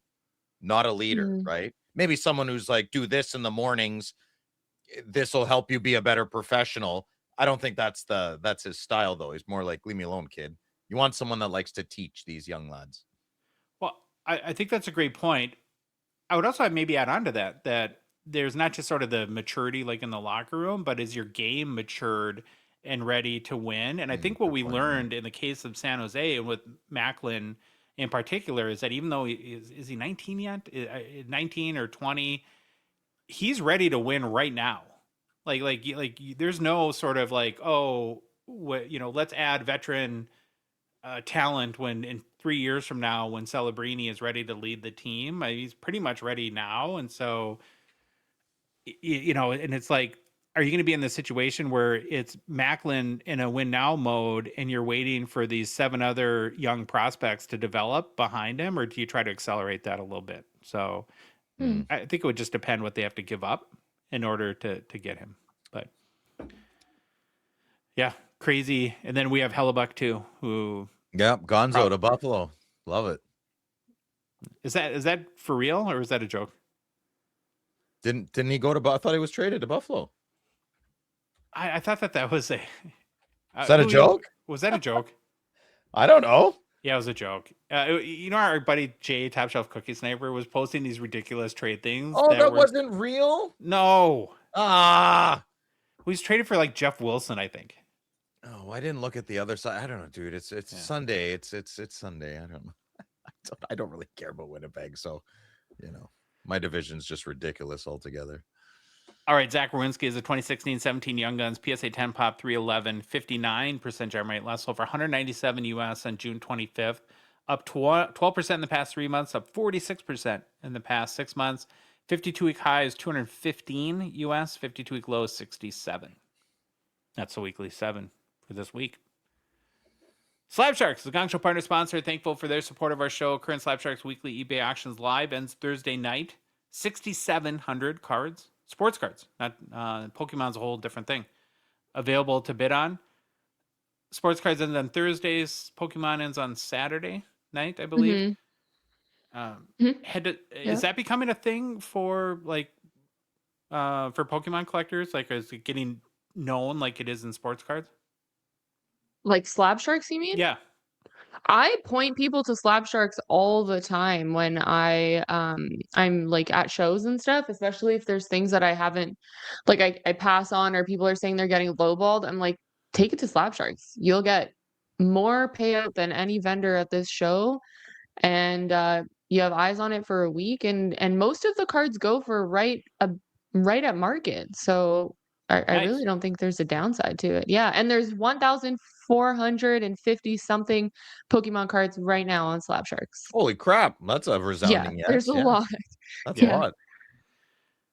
Good to know. So head to slabsharks.com, mark your favorites, get your early bids in. Some huge hockey cards in this week's auction. There's a 2020 McDavid PMG Gold, the 97-98 Retro 101, already at over 50,000 Canadian for that card, and we're on Monday. Some really big Bedard rookies, including one from a U.S. consigner that submitted through us, and a O-Pee-Chee Platinum Emerald Surge out of 10. And then a couple really big Schaefers. So we're finally going to see one of the debut jersey autos out of 48 from Extended. That's nice sitting card. over 5,000 Canadian already. And then there's a Future Watch auto patch, a flop, the vertical out of 25 in the new SPA 2. Interesting about that one is the debut jersey card is selling for more at this point than the vertical flop. Oh, interesting. Difference being it's a game used piece of his jersey from his debut game versus a very nice. The patch on that flop is ridiculous, but that's I'd rather player the one. patch. Yeah, I'd rather the flop. Oh, I take the debut jersey, but Nah. good. If you haven't considered selling on Slab Sharks yet, you should. They are the biggest weekly hockey auction there is, with thousands of cards available each week, which means they get tons and tons of hockey card loving eyeballs on your cards, and they generate results. You don't get almost 8,000 total cards in the auction by not producing for people. If you try them out, do a 10-20 card submission. We'd recommend at least $10 US and above for value of cards. All you got to do is print out a submission form, sign it, box them up, and ship them to Slab Sharks, and you're done. If you're an American collector, we've partnered with Slab Sharks, and the Gongshow is the official U.S. submission center. We get your cards into the auction that week. If we get them by Tuesday, they're up on the auction on Thursday. So that's our commitment there. And now Slab Sharks has USD payouts within the last few weeks too, either through the Wise app or you can go directly through your bank and do an ACH, which solves a big pain point there too. So for complete consignment information, including pay rates, and to get the submission process started today, head to slabsharks.com. Hobby news. Hobby news. News from the hobby. Hobby news. All right, got 3 stories of hobby news for us today. So on the night of the NHL draft, Upper Deck announced and launched 7 of the first round draft picks, NHL cards that you can immediately buy an e-pack, kind of akin to what Fanatics has been doing, except that they weren't autographing these cards right on stage. So you could buy these on e-pack. Again, the 7 players that you can get, and I think you can still get them right now, are Gavin McKenna from Toronto, Ivar Stenberg, Caleb Malhotra, Phil, from Vancouver, Chase Reed, Seattle, Tynan Lawrence for St. Louis, Ethan Belchet, how do you say that kid's name? Belkets from Utah, and then Ryan Lynn from San Jose. They're $8 US a piece. You open it, it's a 1-card pack. You select the player that you want. And then there are some parallels. There's a 1 in 10 chance of hitting a gold parallel and a 1 in 1,000 chance of hitting an auto parallel. Upper Deck through UD Authentics also launched pre-orders for signed pucks and other memorabilia from the Upper Deck store. I think so here's a couple of Stenberg pucks. If you just get the autograph, it's like 99 US. Or 100 US, and with the inscription, it's like 200 US, and then you can buy a signed photo as well. So, is that his signature, or is that first round pick? The right? One on top is Issa. I think it's it sounds like he just does the I and then his last name. Okay, because it looks like first round pick. Yeah, it kind of does. You're right. Yeah. So Upper Deck is trying to get cards again more and more involved in the draft, which I think is a great thing. Yeah, I like it. We talked about card shows briefly at the top of the show, and they are very obviously growing in both number and size throughout the U.S. and Canada. An example, we're going to be at in just over a week. We'll be at the first Halifax Expo in Nova Scotia. I'm so jealous. Oh, you should be. We're going to have such a great time. I'm so jealous, and I'm happy you're excited. Yeah. There's a big show that Grant from GP was at this past weekend in Columbus, and I found a couple articles that talked about the recent Nashville show, and then this past weekend's Northeast Sports Cards Expo, which I think is in Massachusetts. So check out these stats. So we'll start with the Northeast Expo. Had over 1,000 vendor tables and took up 150,000 square feet. That same show last year had 400 tables. They went from 400 to over 1,000 in 1 year. How many tables is the expo? Like, I need a banana for scale here. 1,500, 2,000 maybe? I don't know. Oh, okay. It's like half the size of the expo. Wow. And then recently in Nashville, their yearly show expanded to 1,300 tables. In March of 2022, it had 300 tables. So business be booming if you're in the card show business these days. And I was actually excited to bring up this topic with you, Victoria, because you're at shows more than all of us. Mm-hmm. And is there still room to grow? Do shows get too big? I'll throw this out there. The National is very cool. Yeah. And I don't know, have you ever been, Victoria, or no? No, like the National and Fanatics Fest I've only witnessed through people's Instagrams. I would personally never set up there though. It's too much competition. Like even the expo for me is like almost a bit too much of competition. Really? Yeah, because like for example, I just did a women's only vending show 2 weeks ago. My best show I've ever done by a mile. And that's because they had maybe 100 tables and they didn't just put it towards cards. They had like, artists and people who sell food and people who do like custom this and 3D prints and all that stuff. So my competition was like me and my friends that just vended beside me. And we all had like the craziest shows we've ever had because of how small it was. So then when you do the flip side, you do something like Expo where there's 1,000 tables. I'm now competing with everybody else. And you're just like praying that somebody walks down your aisle and wants to cash you out on like a really big deal or buy one of your big like nukes in your case. And then you're trying to make sure that you're making enough to even just cover the table cost for the weekend. So when you say your best show ever, is that in terms of buying or selling or both? Both. More so selling. It was tough to buying right now is hard anyways because everyone thinks that they can become a vendor. So then the new people need inventory. So, a year ago the standard for buying was like between I'd say even 65 and 80%. Like 80% was high. But now that the new people have come in, I need inventory. I'll pay you 85 to 90%. How do I compete with that? And then my margin is like razor thin and you're just Yeah. like, there's zero room for negotiation. Like I try to sell between 95, even 90 if I'm really good at like in on something really good, like between 90 and 100% because I am trying to make sure that I make enough for me, but also you get a good deal. Like your perception is you get a good deal and you keep coming back. I think that's smart. So yeah, like when the level of, or the percentage of buying keeps getting raised, it's really hard for me to now compete with all those new people. I just pray that all of their cards take an insane crash and now they're selling everything and just liquidating because they're in on everything for way too high. Yeah. Well, Louis can chime in here too. You can if you want, Louis, but I think that there's a point where shows get too big and the National is very cool. It's too big. So the four of us could be at the National and we could say, hey, let's for 2 hours go our separate ways and we'll meet back up in 2 hours. Here's what happens. 2 hours goes by. It's time to meet up. We text each other.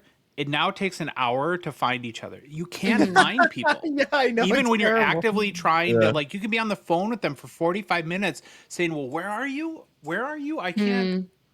Under the what? And it's so big, you get lost. It's like the biggest Las Vegas casino where you can't find a door to save your life and Done. get out of there. Put air tags on each other. Over. Yeah, maybe that's not a bad idea. Great idea. That is a fantastic idea. Sorry, is the National like one floor or is it two? Well, at the Donald E. Stevens Convention Center in Rosemont, where it's on multiple floors. There's multiple wings. They're all interconnected so it's not just like a big wide open area. It's not like streets and avenues that intersect. It's a maze, the whole thing. And it's not just like finding your friends. So let's say you walk around and you find a card at a table and you're like, I'm interested in this card. I want to see what else is around and come back. Good luck. You won't find Of it. ever finding Game that card over. again. Yeah. Or even They'll at leave the an air tag at that table. Yeah, pretty much. Yeah, or like drop a pin at that table and like pray that it's still there.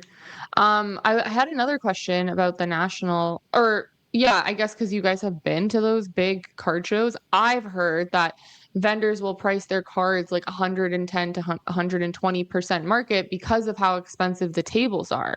So now it's like you're overpaying for stuff that you can find at a local show or a smaller show just because these people need to pay off their expenses. Yeah, we had that conversation.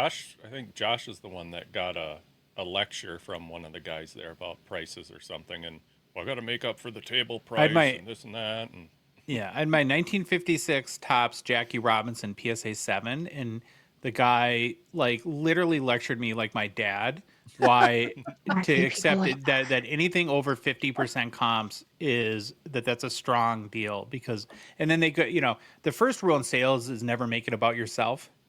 Mm-hmm. Right. And then this guy well, I had to travel here. I had to buy the table. It's like, I don't care. The card's worth more than 50% comps. So, good stuff. pack sand was my, that was a frustrating interaction, but I'm just wondering like where this is going. Like, cause I like our expo is perfect, right? It's very big. There's a lot there, but you can still navigate around. You can go find Victoria, your booth, or Steve Angel's booth, and say, oh, I need to go back and find Steve and find your way there.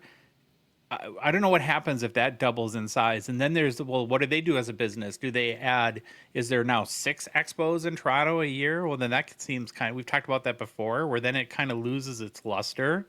And the novelty and the big climax to the expo is like exciting. If you do it every 2 months, it becomes nothing. Yeah, exactly.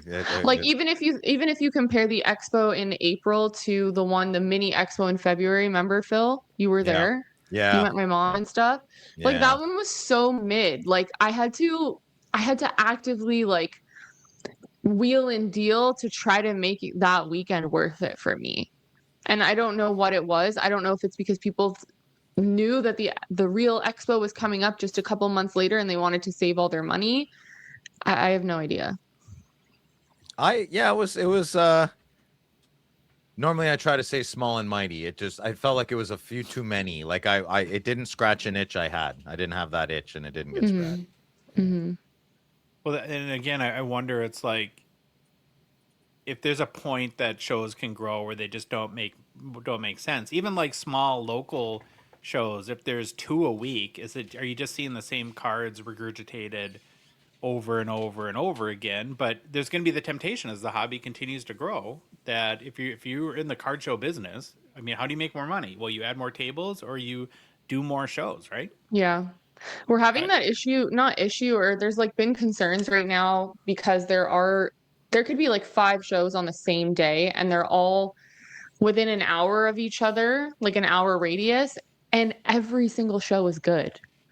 So like I don't know if this is just because of how many people have entered the hobby in the last year, but I don't foresee this being like the baseline. Like all of the new vendors that came in 2026, like I tell them like don't expect this to last forever. Okay? Like you ride this wave, but if you want to be sticking around for a long time, like you got to take your 85% buying and lower it down to 70 if you really want to be prosperous in the long run.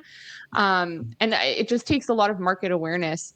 You have to be really savvy. You have to go with the lows and ride the highs, I think. Back to your show size question, Josh. Here's my take on that.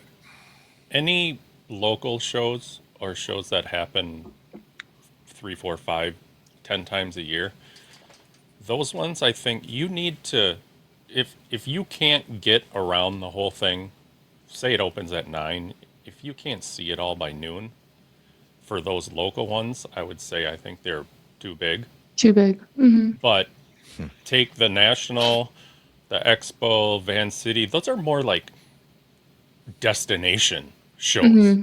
So, I mean, if you can navigate it from open at 9, close at 6, I think that's good. But people usually, I shouldn't say usually, to me, that's okay if it takes you like 2 days to navigate those. Yeah. It's a good point for sure. And like you said, destinations, I would also like just add on experiences. Like you have like signings, you have, appearances, you have like, wasn't it like last year at Fanatics, like, I don't know, some famous NBA player was just like walking through and buying cards. Like you don't see that at like the Ottawa And card that show, could be Michael Rubin too. Did you guys see at Fanatics Fest that Jalen Brunson from the Knicks, to get an autograph is $1,000 and it's sold out instantly? Oh my! Oh Are you my serious? God. That's insane. That's wrong. There's something wrong there. Josh, what was the Thousands, question you posed to us last night here? I don't remember. Something about waiting for a signature auto or something? Oh yeah, how long? Like, is there? Our guy Chandler just got Mark Hamill's auto on his Luke Skywalker rookie card, and he said he waited in line 3 hours to get it. And so I was asking the guys when we were breaking, is there any human, but not even athlete, is there any human being you would wait 3 hours in line for to get their autograph? So Victoria or Phil, you want to chime in there? Not one person. No, but people can line up to meet me at a local show if they'd like, and it'll take you like God. 10 minutes. No, wait. Okay, last point. So at an expo in May, we had these famous Pokemon creators from the States come in, and some people were like, I waited 3 hours in line to like have an interaction with just a YouTuber from the States who does Pokemon content and sells cards and stuff. And I was like, that's really cooked. Like, I was going to say we need to speed this up. It's like 5:45. Victoria might be getting tired. She's getting delirious. Oh, shots fired! Shots fired there, Babalu. Delulu. Wow, coming out aggressive there. Love it. I have a question for Phil on this because I've always been very interested in card shows because to me, I think it's the we look at all these metrics about like where the hobby growing. You see record sales and people spending $1 million on cards here and there, but then you're like, well, who are these people? I don't know anyone with $1 million, let alone $1 million to spend on a card. And so I've always thought of shows as kind of like the most like frontline barometer of the health of the hobby. Yeah. Do you feel like when you go to your local Ottawa show, like the hobby is booming to the sense that all the data says it is, Phil? Yes, I do. Yeah, I do, especially with TCG and even the hockey, because slowly but surely some bigger tables. 2 years ago, the biggest problem I had at the Ottawa show was that there wasn't enough. I'm going to sound like a pompous ass here, but there wasn't enough cards I liked that didn't bring enough heat. They didn't carry enough weight. That has changed. So that's why I was really excited to go today, because I was like, oh, I wonder what so-and-so has, because he's a big buyer. We have a guy that comes from Kingston now. So just those little changes here and there. I mean, I wouldn't travel from Toronto to come to the Ottawa local show, but I would definitely ask me that same question next year.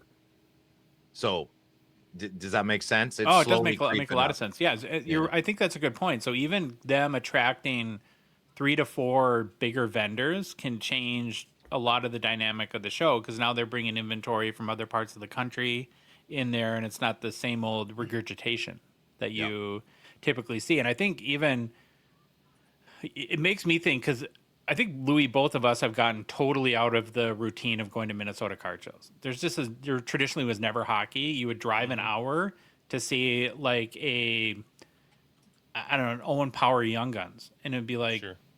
Great. yeah, exactly. Yeah. You know, this is pretty awesome. And now, though, like the last Minnesota card show was pretty good. And so I'm kind of thinking that we have to get back more in the mode of actually checking ours out a little bit. And even take the smaller one that's, 10 minutes away from us. That one was a quick walkthrough a year or two ago. And now I don't know where you're going to put more people, and more people want in. So it's crazy where it's all headed. Okay, I've got one more quick story on. I just thought this was interesting. So Upper Deck has a new style, is putting their brand on a race car, on a NASCAR. Upper Deck? Yeah. Well, that's awesome. Oh. So we're coming up on the 30th anniversary of the movie Space Jam. What? Which cannot believe it was released in 1996. The year I graduated high school. Oh my god. Space Jam. You're 97. I graduated 2000. That's a world. Oh my god, I was 3, but Space Jam was literally so good. I love that movie. Oh my god. I don't think I've ever seen it. Is that weird? What? That's weird. Yeah. Josh he's not a movie guy. He's a TV Neither show am I. late night guy. Yeah.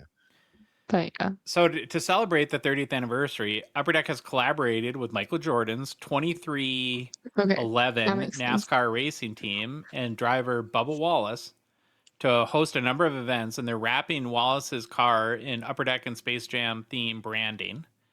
Upper Deck will be hosting a Space Jam watch party at Chicago's Navy Pier, which is an awesome place to hang out, on July 2nd. And then I think that's the weekend of the NASCAR race in Chicago. And then they announced that later this year, they're releasing a Space Jam Metal Universe set to commemorate the 30th anniversary. And also Upper Deck Authenticated will be offering merchandise tying into the movie that will feature a bunch of Michael Jordan autos as well. So they're going all out for MJ and Space Jam on the 30th anniversary. As they should. I love it. As they I should. love the collab. I love that car. That wrap is sick. Well, I just love the big old Upper Deck logo right on the door. That makes me happy. Yeah, it makes me happy. Yeah, big fan. Drive fast, turn left. Colt Trickle. Colt Trickle. Colt Trickle. Is it Cole or Colt? I think it was Dick Trickle, wasn't it? I think that's a joke that we used to say in elementary school. It's Cole. Oh. Yeah, Cole. Oh, okay, good. Yeah, like my son. Yeah. Okay, sorry about that. New product release is brought to you by Gongshow friend and partner GP Sport Cards and their hobby shop, Total Sport Cards. Check out gpsportcards.com. Get your spots for Grant's Wednesday and Friday night breaks. You can also buy all the newest releases from their hobby shop at Total Sports Cards, either in-store in Etobicoke or anywhere online in Canada at totalsportcards.com. And then finally, sell Grant your collection. He needs your cards. He wants your cards. He has to have them. He's always buying. Hit him up. at their shop or message them on Instagram to set up a time to speak about what you have.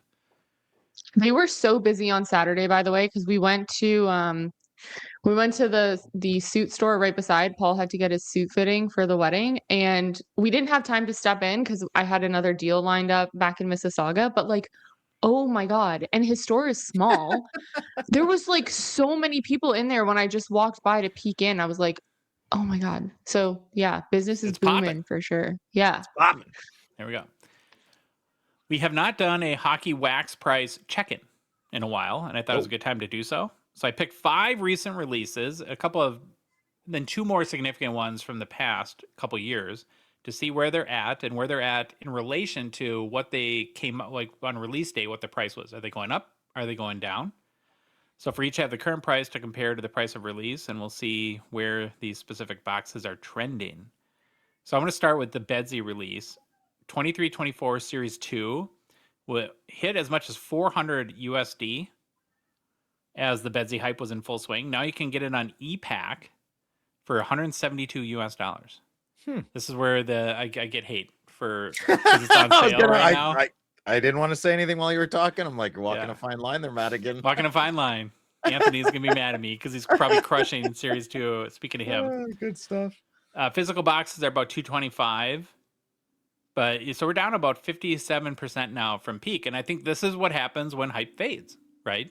Bedsy could have an amazing year this year, but there's a lot of exciting rookies that have come since. And if you can, maybe it has less luster. I don't know, Phil, do you still have desire to open more Series 2? From 23? I'm very anti-opening wax right now. It's Too expensive. the less I'm doing it, or the more distant I am from the logic of giving my money away. It's just, I think we're all old enough now to have seen other industries and things and areas and communities change, and they're not going to go back to the way they were. They're just not. I think this might be one of those things, man. Yeah. And like I dropped too much money trying to have a lot of fun.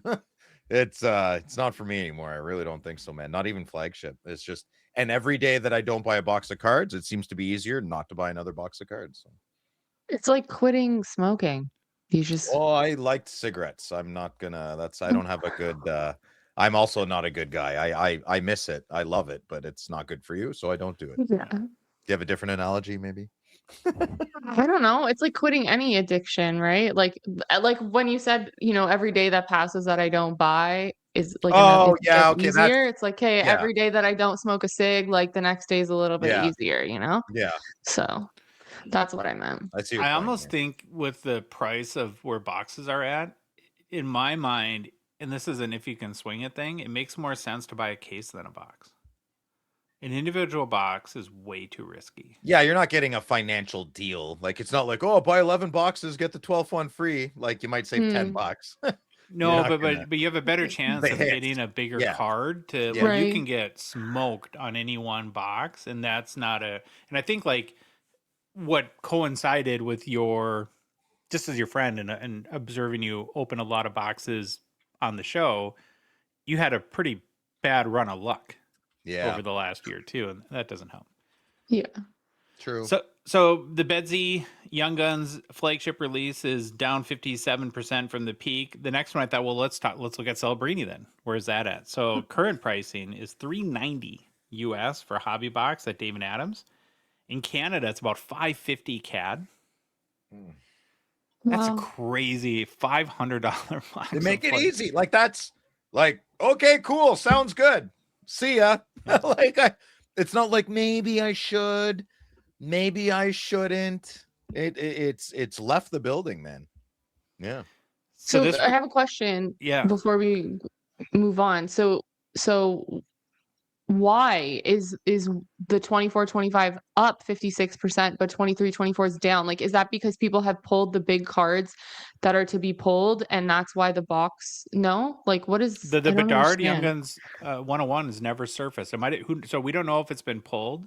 And actually, Billy kind of let it slip that it's in physical, so that would be more reason to buy that. Where we don't. Yeah, It's just exactly. Whatever hype Connor Bedard had, Macklin Celebrini. Has surpassed it. Okay, and that's why people are chasing him. So Wouldn't I it be did better ask. to just? I don't know. I did Go ask. ahead. I don't know if they don't sponsor us. Who cares? But I asked Troy, casual Troy. I said, listen, I found a guy with a case of Series 2, and he's offloading it for like $220 all the way up, the whole case. I said, how many cases are actually left at Dave and Adams? And he's like, you don't want to know. Oh, And yeah, I you was told us like, this why before. don't tell me? Like 23, 24 Series 2. I said, like 50? He goes, what are you, serious? Oh, I said, thousands. what? Is there like hundreds of cases? Yeah, that's what he said. He said thousands. Yeah. Wow. Thousands. So I was like, oh, all right. Well, that's legit a needle in a haystack, right? They'll just sit there for the end of time. I mean, I don't know. That's how much makes sense. So going back to 24-25 Series 2 with the Celebrini Young Guns, that released on March 5th, 2025 for $250 US. And now is at $390. So it's up 56% from release date. So I hope it gets low to a point where I can go Red Outburst Jake Sanderson hunting, where I can go Red Outburst Bedard hunting, which is still insane. To actually go Bedard gold hunting, just buy a lottery ticket. I mean, it's the same thing, right? It's the same thing. But this is where the wax prices hurt you, because I love that you brought up Jake Sanderson, because that you're not The second year. It's way too expensive to chase that. I suppose you could hit a Celebrini big card and do well in that regard. But if you're more of a player collect and you want to open that player's rookie flagship, it's almost impossible to do it through that lens. Yeah. Okay, so let's do now the next year forward. So now we have 25-26 Series 2, which has the Matthew Schaefer's Young Gun. And it's $210 US.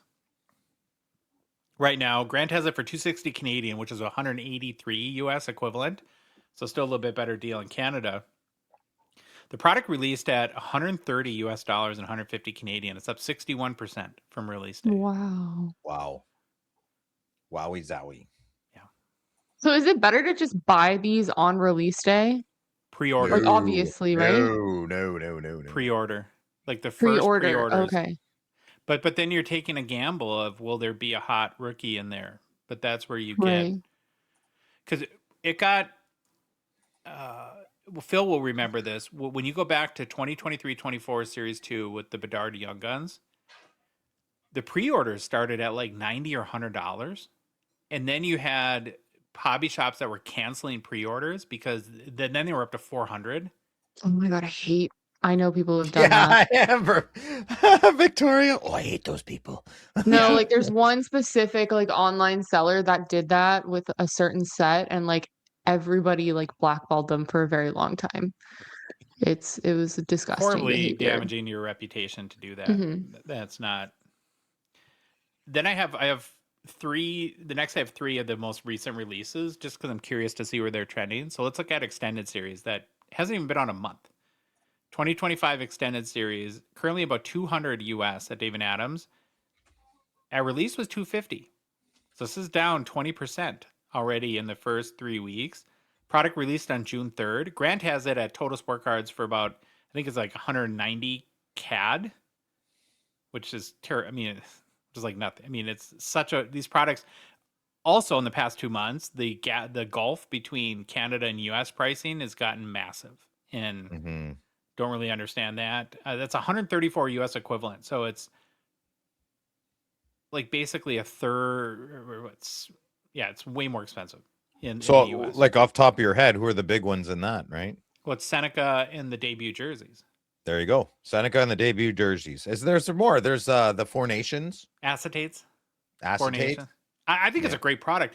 You just had the Easton Cowan, the 101 debut, sell for almost 10 grand US. Out of a box of extended. Super cool name. Easton Cowan.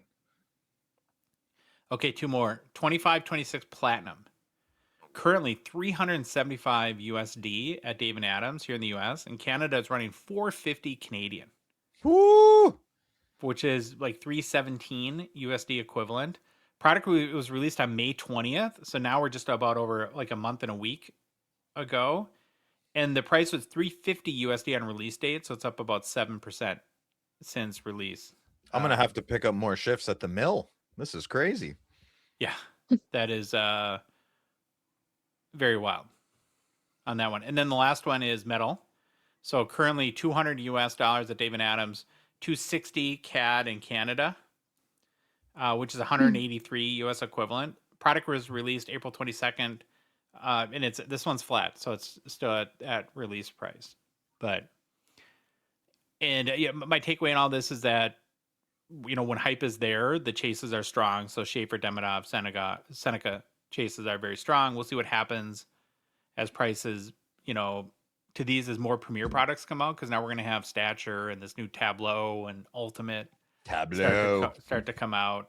But what is Tableau again? It's a thing in America. Well, no, in the world, it's for like if you're a business analyst, it's called the Power BI tool, Business Intelligence, like Palm Pilot, Marketo, and Pardot, and Tableau. Palm Pilot, yeah. Do you know what a Palm Pilot is, Victoria? Is it a BlackBerry? It was before Blackberries. Before Blackberry. Oh, yeah. Everyone had one. They were awesome. They were super expensive, and they had no utility. Nothing. Did nothing for your pen life. and paper was better. We all had to have one. Send me an email with your Palm Pilot. I can't. It had a calendar. I need my rim. I need BlackBerry. It was like the first very poopy version of an iPad. But it was the first thing for businessmen to feel masculine. Yeah. I remember these. And to put a little pouch on their belt to carry their Palm Pilot in. Oh my God, that's so cringe. Yeah. Okay. Mailbag. Phil, you ready? No. Here we go. We're mounted. Gongshow Mailbag. Instagram. Ripple the Mesh. Hey, fellas and young lady. Hello. Now that the 25-26 season is behind us and we approach the draft day on July 1st, you have one player to sell and one player to buy.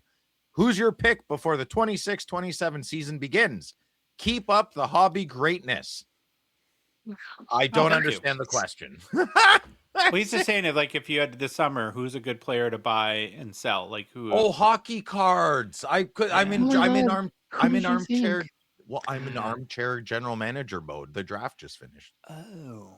Yeah. Oh, okay. Okay, I'll go last. Victoria, who do you go? How do you like that now, hey? Josh, go first. Because I agree with Josh. Well, thank you. Go ahead, Madigan. Okay. These other guys should take notes. I actually think Bedard is entering value and buy territory because the focus is in other places.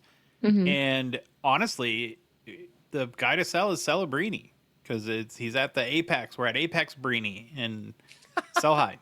Apex Brini. Wow. Yeah, I agree completely. Louis?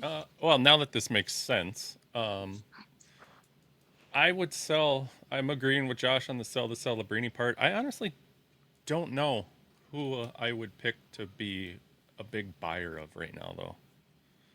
Okay, I think it kind of falls in line with who do you expect to have a really good season next year? Exactly, but I don't know who's gonna. I think a few things are going to matter in the hobby. I think loyalty to a team is going to matter a lot. I'm going to go Homer on this. I think Timmy Stutzel's his wings are going to come out last year. He had another better year again.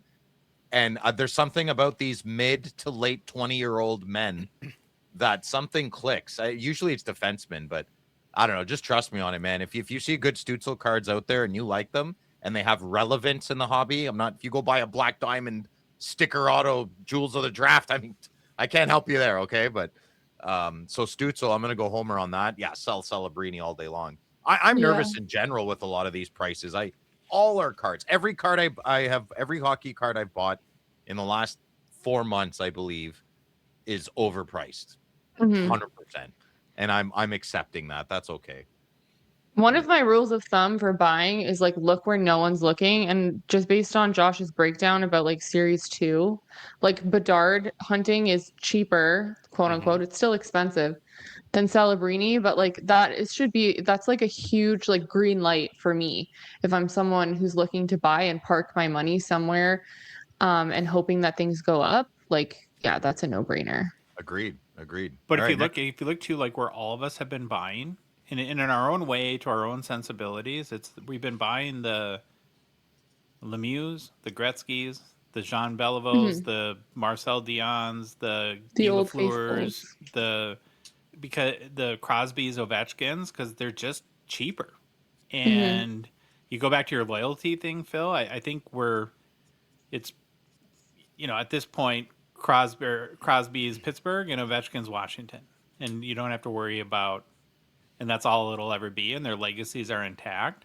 And you look at it this way: one box of Series 2 from 2024, you can buy almost any Mario Lemieux auto. Yeah, it's bonkers. True. Hey, listen, my retirement plan, I'm going to tell all these little jerk kids in 25 years that the Gretzky Refracto auto was his real rookie. They're not going to know the difference. No one's going to read the back of a card. Kids won't even be able to read in 25 years. They can't tell the time. They can't give me change to cash. We're done for. Okay, next question. Instagram, Happy Fan Hockey. How much did Matthew Schaefer's Golden Treasures go up for on Slab Sharks? Well, lucky for you, Happy Fan Hockey, we have Checklist Boy. And Josh, how much did it sell for? Not checklist related, but 44,000 US. And I would recommend 130point.com. I'm going to teach a man to fish. There you go. That you can look up these values yourself, and you don't have to wait 4 days for bozos like us to answer your question. Yeah. Discord, TC's food blog. Did anyone think Brady was going to be traded before Larkin? Yes. Yes. Yes, Victoria I'm going with the group. Yeah, Victoria agrees because she's a Toronto Blue Team fan, and Marner did the same thing, but Toronto didn't get squat. Okay, anyways. Discord, Kung Fury Cards. Can you confirm if this news is true? Gavin McKenna signed an exclusive deal with Topps, so there won't be any licensed McKenna rookie cards. Josh! I believe how that worked was that his was an NIL deal, which is name, image, and likeness for college, and that expired the minute he was drafted. And then, as many people have seen, Upper Deck immediately after the pick announced an exclusive trading card auto deal with Gavin McKenna. Suck it, Topps. Next question. Discord, Sinjin. I am curious. I like such a great friend of the show. You couldn't have just had a normal name like Todd, Travis. I don't know. I am curious. Now that Phil has seen the light and is collecting players worth collecting, what the hell does that mean? Especially Gretzky. I'm assuming Louis spelled that wrong. Where? No, he spelled that on purpose. You know why? No, do I forget? We were on the Slab Shark show, and there was a Gretzky, the All-Star Limited Logos patch, and we were trying to figure out where it's from, and you said it was from the S. Okay. Well, it would have been funnier if I remembered. But Sinjin is wondering what his favorite Gretzky card that he has on his bucket list is to obtain. I'm assuming he meant us. So I'll go first. Oh. The current Gretzky I'm hunting for is the black and white Splendor from 2018-19. There's a certain type I really like. I'm looking for that. They go for about $1,500 to $2,500. There was 2 on eBay about a month ago. I offered both. I woke up and they were gone. So cautionary tale. Josh? Well, after I had a cheeky response that you'd get one with the really nice S patch, but now that I'd explained the joke to you, I feel like it lost its Yeah, I forgot. I remember now, though. It's still funny. Oh, you got me. Oh, good one, Josh. Louis? I like a nice sign of the times. That'd be great. Out of all the Gretzky cards out there, that's the one you'd want? I'm keeping it realistic. That's a good answer. Victoria agrees with Phil. Next question. Yep. Discord. Base card Tom C. I want to meet Tom Loader Tom F. This might be a question for the next Ask Billy Anything, but I'll start here. This is great. Billy talks about how Upper Deck takes great care in using every piece of a player's jersey. Absolutely nothing can be wasted. Not even buttons or laundry tags. So, what does Upper Deck do with the Fanatics logo from the top back of these jerseys? I replied, BAAHAHAHAHA. Bah, because it's hilarious. That's funny. How did I reply? He. That's So I don't know. That's a good question. What do they do with them? Probably gotta horrible ask him. things that we can't mention. Yeah, probably horrible things. Next question. Discord. North Stars fan 23. Hi guys. Hey North Stars. When I watch an NHL game, the broadcasters play a huge part in how enjoyable the game is to watch and how engaging it is. For you guys and young lady, who are your all-time favorite broadcasters? The duo I enjoyed the most was Steve Strader and Brian Engblom. Thanks for a great show. I'll go first. Dave. Carrie Neal, Bob Cole, they drove me crazy, but I miss them and I love them. Dennis Potvin, Jim Hewson, and Dave Van Horn. More Dave Van Horn for the Expos, of course. You probably already knew that if you knew who Dave Van Horn was. Louis. 100% Al Shaver. Oh, Josh. I went with Minnesota legend Lou Nanne, his color commentary. Oh, Victoria, is there a Pokemon player out there that you like that narrates? I was gonna say, like, I like watching the Toronto Maple Leafs like announcers or broadcasters or whatever, but only because like that's the only type of hockey I watch unless it's playoff. But I have tried to watch like American broadcasts of games, and like I found them so monotone unless I'm watching the wrong ones, but it's so different and I truly get bored of listening. Does your dad still watch Leaf games or anything? Or Yeah, like, but it's mostly like just Joe yelling Bowen. at the TV. I think he's better. Probably. Jeff Bowen, Joe Bowen. I'm not sure. Okay. I'd be 100% honest, though. I did that as a homer pick because that's how I remember as I was young growing up. But you can't. I mean, Phil, I don't know how many times in Victoria you would have seen or heard him here, but Doc Emmerich has got to be the best guy, one of the best guys ever to listen to. And I'm sorry, Phil, if he's on your list, but I can hear him talking in my head.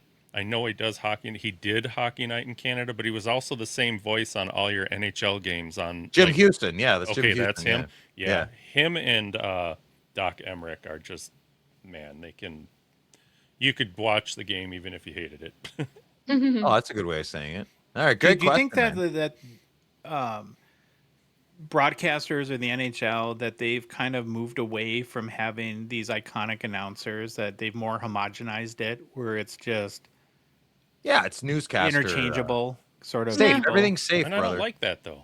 I like the personalities. No, personalities are dangerous. Everything's safe. The rise of mediocrity, celebrating white walls is grosses me out. Architecture is gone. Cadence is gone. Rhythm is gone. Texture is gone. Okay, next question. JT Hockey. A few episodes ago, you talked about the future All-Star games and international tournaments. I have a proposal. You have some sort of international tournament every other year, like you said. Then the other years, you have a Young Guns versus Old Grumps gamer tournament. I love it. You get teams with players in the first 1 to 5 years of their career and pair them up with or against retired players who have still some pep. You can get a good mix of new and old names playing against or with each other. Multi-autos, multi-memorabilia cards of these pairings would be super hot cards. I like it. It's a lot of work, but I like it. Louis, you seem to be different. Meh. All right. Louis not impressed. Josh, do you have any thoughts? It's an interesting idea. I have almost no confidence that any sport in any league will ever be able to make an all-star game that is compelling, because the one common thread is always the athletes don't care. Yeah, it's tough to make them care when there's contracts. And then that's why Four Nations was amazing, because they very much cared. Mm-hmm. Yeah. Victoria agrees with Josh. Discord. Yep. Fisto. Is it possible? Macklin Celebrini cards are... Oh, it's Festo. Sorry, got E-Man on the brain. Okay. Festo, Discord. You got that one there, Louis? Oh, sorry, buddy. No, it's okay. There you go, Festo. Is it possible Macklin Celebrini cards are cheap? Not really. 24-25 Series 2 and O-Pee-Chee Platinum are sold out on e-Pack.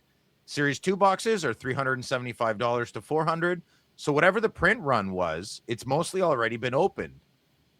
By all accounts, San Jose had a great draft, and Stenberg will likely make the team. Training camps open in 2 months. Excitement will be high to see how the Sharks look. No reason they won't be contenders in their division. He was in the most valuable player hunt last year. What if he actually won it this year? Given all these factors, could his card prices actually be relatively cheap now? You know what's funny about Festo's question? Usually people don't use commas. Neither does Festo, but he really likes periods. Yeah, it's good. It's good. I don't know. It's all scary right now, man. I'm not buying any Celebrini cards. If I hit one in a pack, I'm selling it. Josh, thoughts? Yes, I think everything, he makes a lot of great points, but because of the way how hype works, there's a scenario where he has a better season next year and his card values go down. If Gavin McKenna pops off, or Stenberg, or somebody else captures the imagination of the hobby, and just like what's happening with Bedard, the attention fades a little bit for Macklin Celebrini, then and players go up and down. I still think we're at apex Brini, and I'm more inclined to sell. But like with Phil and I both collect, we both collect Crosby, and I collect Ovechkin, and those guys every year they're seesawing up and down. There's better when the year Ovi broke the record, Crosby was really cheap, and then now it's kind of swung the other way. You know what the thing is with Bedard though? Like let's say he starts the season off slow. Everyone's like bust. The All-Star break hits, and it's a run to the playoffs, and Chicago's making a good run, and Bedard just plays the last 41 games lights out. We're like, oh my God. We've been through so much as a hobby. I'm going to use this term baked in. The hype, the feeling in our bloodstream is baked in. We can tap into that easily with players like Bedard. And so I would say Adam Fantilli, that's gone. So that's close. Like if Fantilli breaks out this year and then has another second year, he almost has a little bit left in his hobby hype, which doesn't really exist. We can tap into that energy we had with Fantilli, Leo Carlson, other players. So Bedard still has that. Bedard, it's still in our bloodstream, if that makes any sense. But players that come and go and then just go and don't really come back, once they're 26, 27, 28, they're forgotten. It's too late. It's far too late. But there's still big chances for players like Bedard. I like my Fantilli one too. If he comes out strong, people are like, I always believed in him. He just had to figure it out.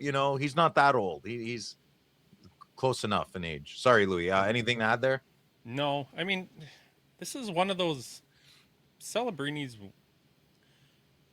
kind of changed the way my whole outlook on this whole thing with collecting cards has been, because I never expected this. This has been crazy how it will, the cards were out for a pretty long time. I guess I don't know. About 18 months, right? Before he popped off. Yeah. Something like And that, then a year, 18 months. Yeah. And then all of a sudden it went boom. So I really don't know what to say. I don't even know what a card should be worth for him. Well, I think too, here's the thing you have to think about with Celebrini. Could the cards go up a lot? Sure. But we're in unprecedented territory at this point. So it's very hard to bet on something that you don't have historical context for. All right. Next question. Discord. Gunther_cards96. Hey boys, what's up, Gunther? With the Matthew Schaefer Golden Treasure selling for over $60K, an Ultimate Collection coming in a few weeks, what on earth do you think his rookie shield might sell for? Hashtag I got a little package. I would think around 100K, no? I mean, give or take, which is, in the insane world we're living in, that's the guess I'm giving. Victoria, what do you think? How much money is the Matthew Schaefer Golden Treasure going to sell? Or wait, what? The ultimate, what does he want? The rookie Ultimate Shield. Yeah. Oh my gosh. I don't know. Yeah, probably 100K. I say 142.50. Oh, we're going prices right? $1, Bob. $1, Bob. I would go $2 if I was Louis, and then $3 if I was Josh. Yeah, I think we're all around 100K. Next question. Okay. Wise Man's Card Barn. When buying vintage, I don't mind cards with soft corners or bad centering. Each card has a story to tell, but any hint of a crease is a story I don't want to know. When buying non-modern cards, what are your guys' deal breakers? Thanks. Off-centered and wet-looking cards. Not a fan. What's a wet looking card? There's You just cards out know. there. You know when you see it. There's you just cards know. out there that look moist and wet and smelly, and I don't want them. Can you show me one? Because I've never looked at a card and thought this looks wet. I don't know. He probably doesn't have any because he doesn't look for them. Probably on your desk somewhere. Louis, what do you not like? Card has to be pretty dang well centered. I can take the soft corners and there will be no crease in it because that's the first thing I'd see every time I looked at it. Victoria, what cards? What's a no-go for you? For Pokemon, I look at the back whitening of the card if there's too much whitening on the edges or the corners. And then creases, like I'll buy them if the crease isn't too bad because then you just pay someone to repair it for you. Oh, morals and ethics. Morals Is that and acceptable ethics. in the Pokemon world? Oh yeah, I do it all the time. Listen to this. Okay? I got a card. Oh, I got a Jesus. card. I bought a card. Looks super clean. Front looks great. Back looks great. Just a little bit of a lifted edge. Okay. Got it fixed. I'm going to send it to PSA. If it comes back a 10, it's worth $3,000. I bought it for $360, $30 to fix it.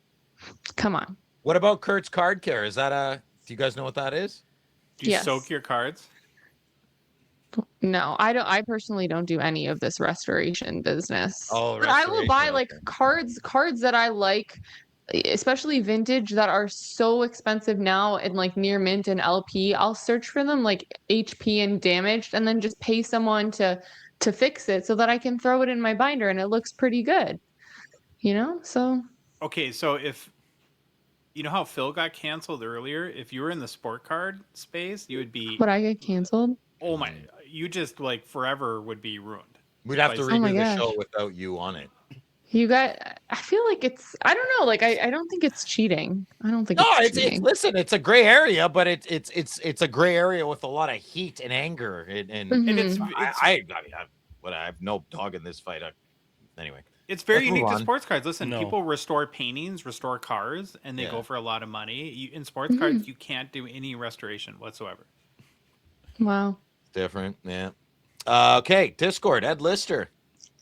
Hey guys, will Josh be doing a rookie deep dive NHL draft edition, or will Josh be doing a round one comparison? Which one will he do?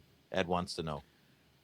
Do rookie deep dive, which will be in just a couple months at the start of the season when we see who makes teams and who doesn't.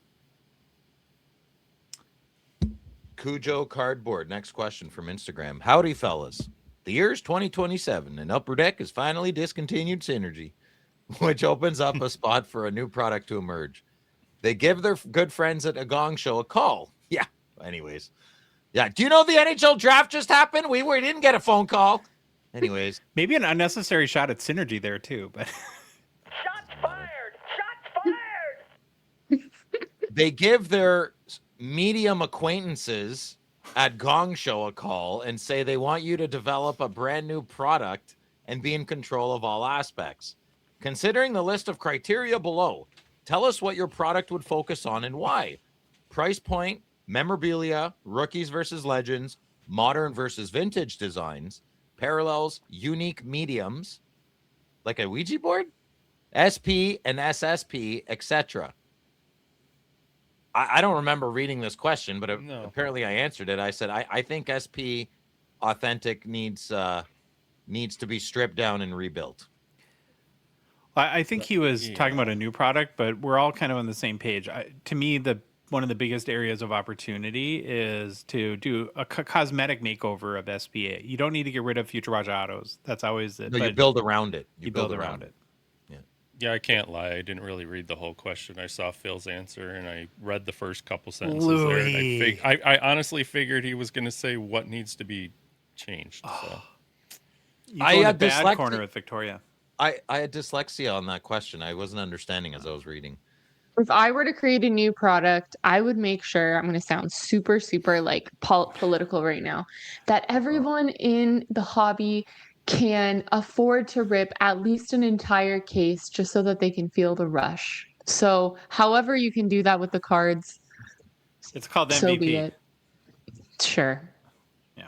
I don't know what that is. Oh, so cute. But I would make it affordable. That would be it. All right, we're moving on. Instagram, Jay Top Shelf Cookie Sniper. Hey, Jay. With You all said the it NHL. right. No, I'm mad at Jay. He got me. I thought Hellebuck was traded to Buffalo. For Jeff Wilson. I was wondering, I know who's talking about this.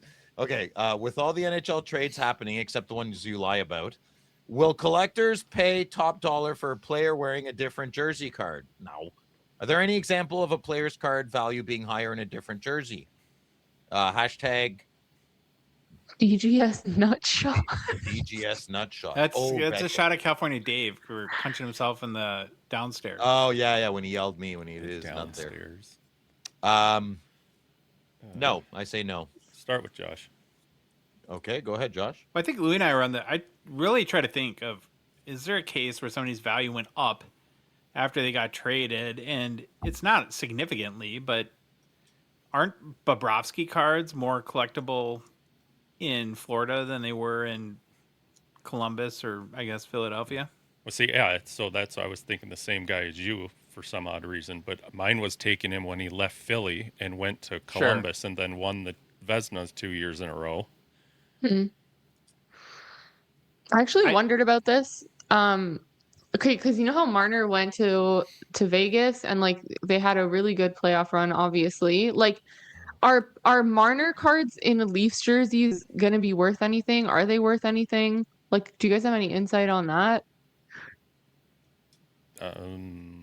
I think it hurts, right? It's like, because what happens is, well, if you're a Toronto fan, now you're bitter that Mitchie Marner is gone and you don't want to collect them.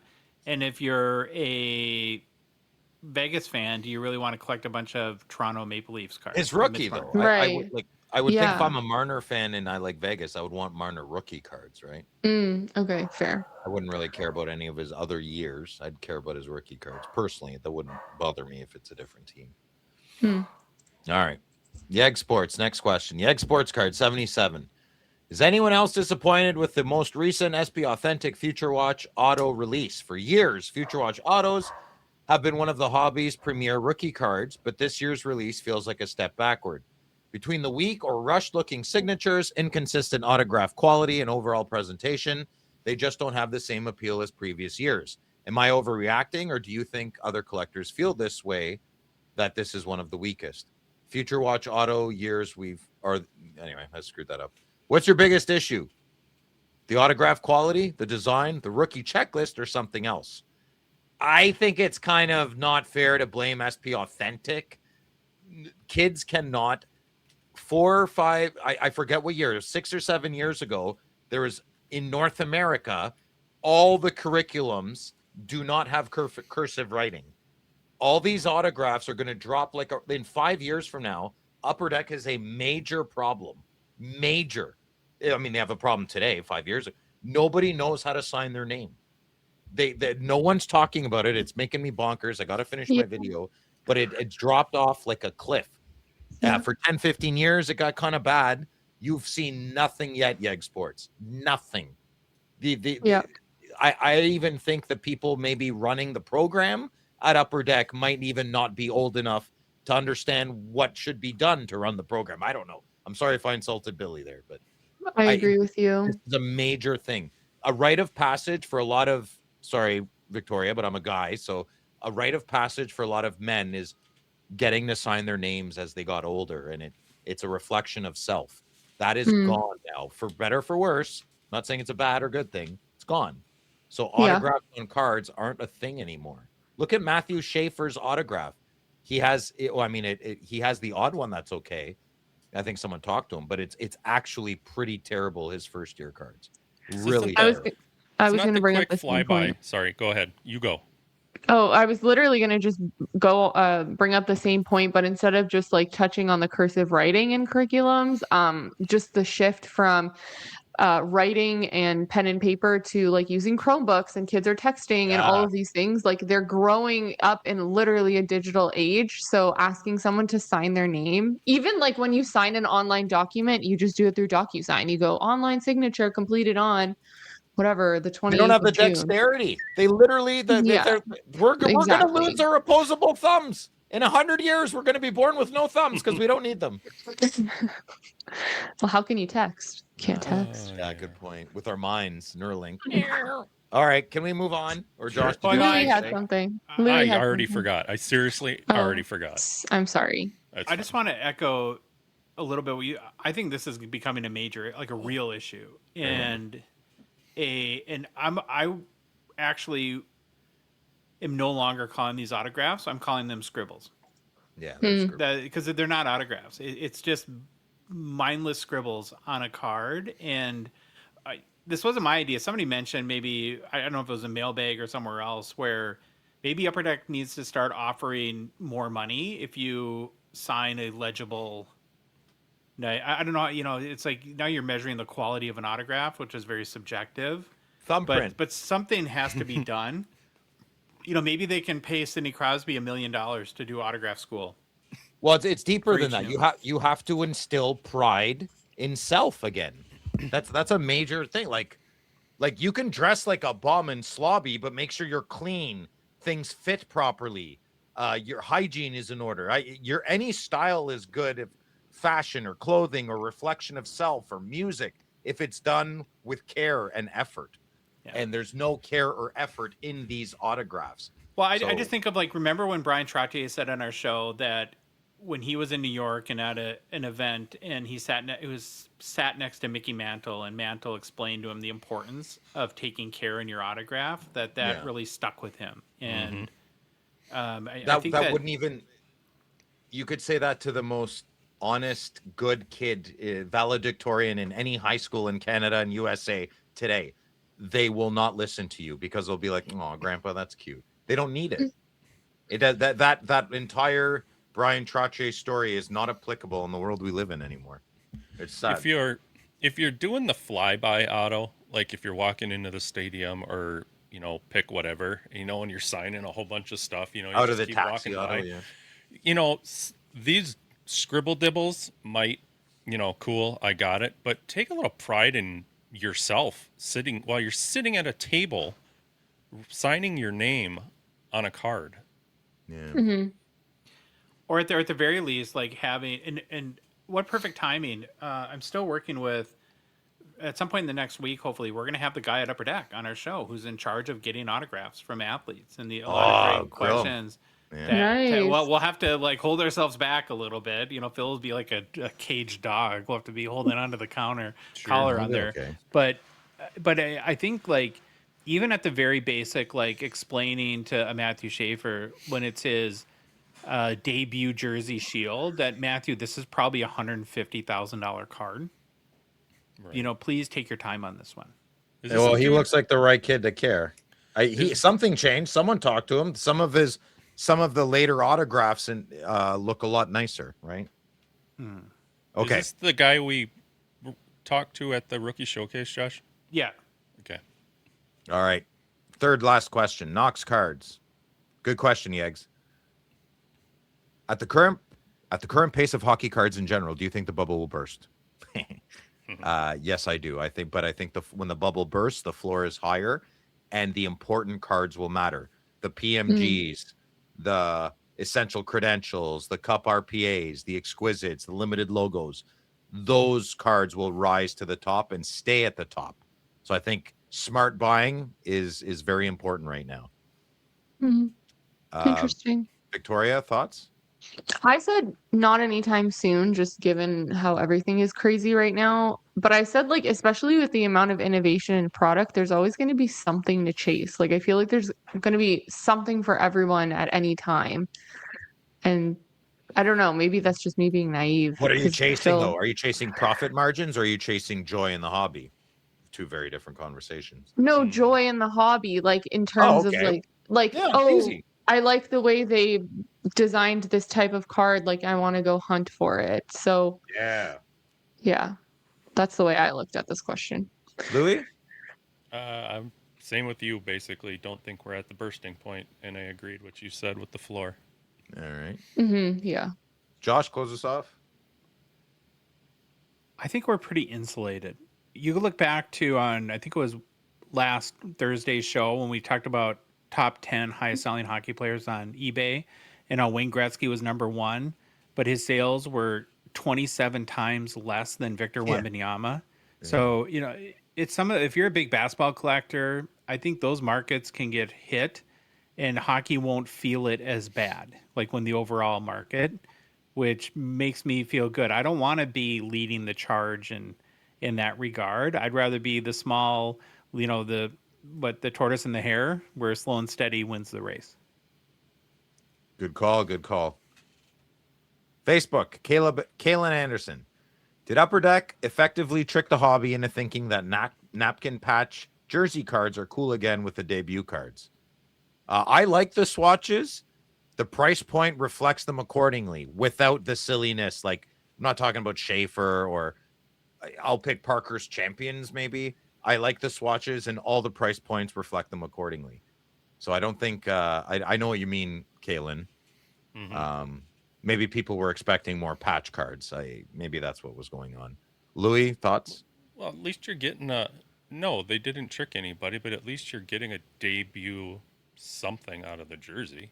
And then, like you said, the price will reflect. I mean, if you want a piece of that debut jersey, get the boring one and pay a third of the price of the one with 3 colors in it. Well, they're probably maybe saving the good chunkers for the good stuff, right? A lot's innovating behind the scenes. I think you just hit the nail on the head there, Phil. Like that we got to remember, this is the first product of many, or maybe not many, but probably at least 3 or 4. They're going to use the whole jersey. They're going to use the shield. They're going to use the chest logo and all these, all the entire jersey on cards. And so I think we almost have to wait until the cup comes out for 25-26 to really kind of draw conclusions on these debut jersey cards. All right, last question. Joey Clem 2. Why is SPA more expensive in the United States of America than Canada? Well, that's because America needs to be punished, and that's why. I don't know. I have no idea. Rich people problems. Yeah. Anyone else? No clue. No. If it continues, though, I think it's going to be like the autograph thing, where it's going to have to be addressed, because it's getting to the point of absurdity and something. Like we've talked a lot before, it's always usually $10, $20 off, which is like, different countries, different currencies, borders, okay. But when you have $100 difference, USD difference in box prices, it's something has to be corrected, I believe. When you don't blink twice about buying a box in Canada and having it shipped here and don't care what the shipping price is because you're still way ahead, that's a problem. Yeah. This, I as someone who's very experienced in about 2 or 3 industries, that's all I know. I don't want to, I've logistical operation of a product management company. I have no idea. My Little Pony. Oh my God. What a bizarre way of doing it. Like it's just beyond bonkers to me. Outside looking in and being fresh and like, oh, you don't get it. And I guess I don't, man. 8 managers for 3 employees. 8 managers for 3 employees. Isn't the whole big push to grow hockey in the US too? And now you're making the boxes astronomical compared to Canada. It's like, how does that serve that purpose? When the levee breaks, as my old boy Robert used to say. Okay. That's it. She's done. Thank you, Phil. Personal pickups, Phil. Nothing. Bubkus. Victoria. Nothing. Sorry. Focusing on Pokemon. I'm sorry. Pokemon's way too hot right now. I got to go all in. So hot. Baba Louie. It's in transit. So nothing. I'll save the day once again. Still showing my back. Yeah. What do you guys do without me? My back's sore from carrying all you all the time. Yeah, it's true. Well, in a very expensive hobby, I picked up a card I very like for $32. So it's a 2016-17 O-Pee-Chee Alexander Ovechkin Black Rainbow out of 100. Don't tell anybody. Shh, I'll put it up later. Oh, we forgot it. And yeah, it's out of 100. It's just a fun card. And in $500, $800 million boxes, it makes me, there are still ways to enjoy this hobby and not spend a ton of money. And I think that we have to have that counterbalance. So wait, you didn't get the dark matter? What was that? That was the other day. Oh, it's a placeholder. It was a placeholder. You know how Okay, we gotcha, can be gotcha. secretive in the background. Yeah, you know. Well, I don't even remember seeing that card. I was going to congratulate Oh. him on that good card. Right here. Well, let's look at it. It's amazing. There's the dark matter. Nice. Well, here's And the card I now let's actually go got. to Josh. Let's go. Let's zoom in. Let's boop. Nice. 32 Oh, bucks nice. out of 100. That's cheap. Yep. Like Yeah, I mean, it's a $32 card, but I like it, and I'm a collector, and makes me happy. Yeah. So There you go. there you go. Can't go wrong. If you like the episode, please leave a rating and review on Apple, Spotify, whatever podcast app you listen to us on. If you love the show, if you want to support us, want to chat with us on the Hockey Cards Gongshow Discord server, please consider a $5 a month donation. Join our $999 support level tier on Patreon. Link is in the show description, our Instagram, TikTok profiles, and our website, hockeycardsgongshow.com, or on Patreon's website, patreon.com, and search for us, The Gong Show. Follow us on social media. We are on Instagram, Facebook, TikTok, Twitter, and YouTube. And folks, the Hockey Cards Gongshow podcast is a production of Dollar Box Ventures, LLC. Have an amazing start to your week. Thank you, Victoria. Thank you, Phil. Thank you, Thanks Louie. for having me. Good Bob to Louie, see you. Take us up. Nice to see you guys. Bye. Yo, it's the Gong Show. We're dropping the facts. Hockey cards on fire. No holding us back. Josh looking sharp, the face of the scene. Feeling pork chop pants, rocking it clean. Baba Louie in the booth, he's the man with the plan. The best producer in all the land. Gong Show Nation, let's hit the flow. It's the Hockey Cards Gong Show. Let's go, let's go. Wanna say it, I'm in show. So low. And why is the carpet all wet, Todd? I don't know, Margot.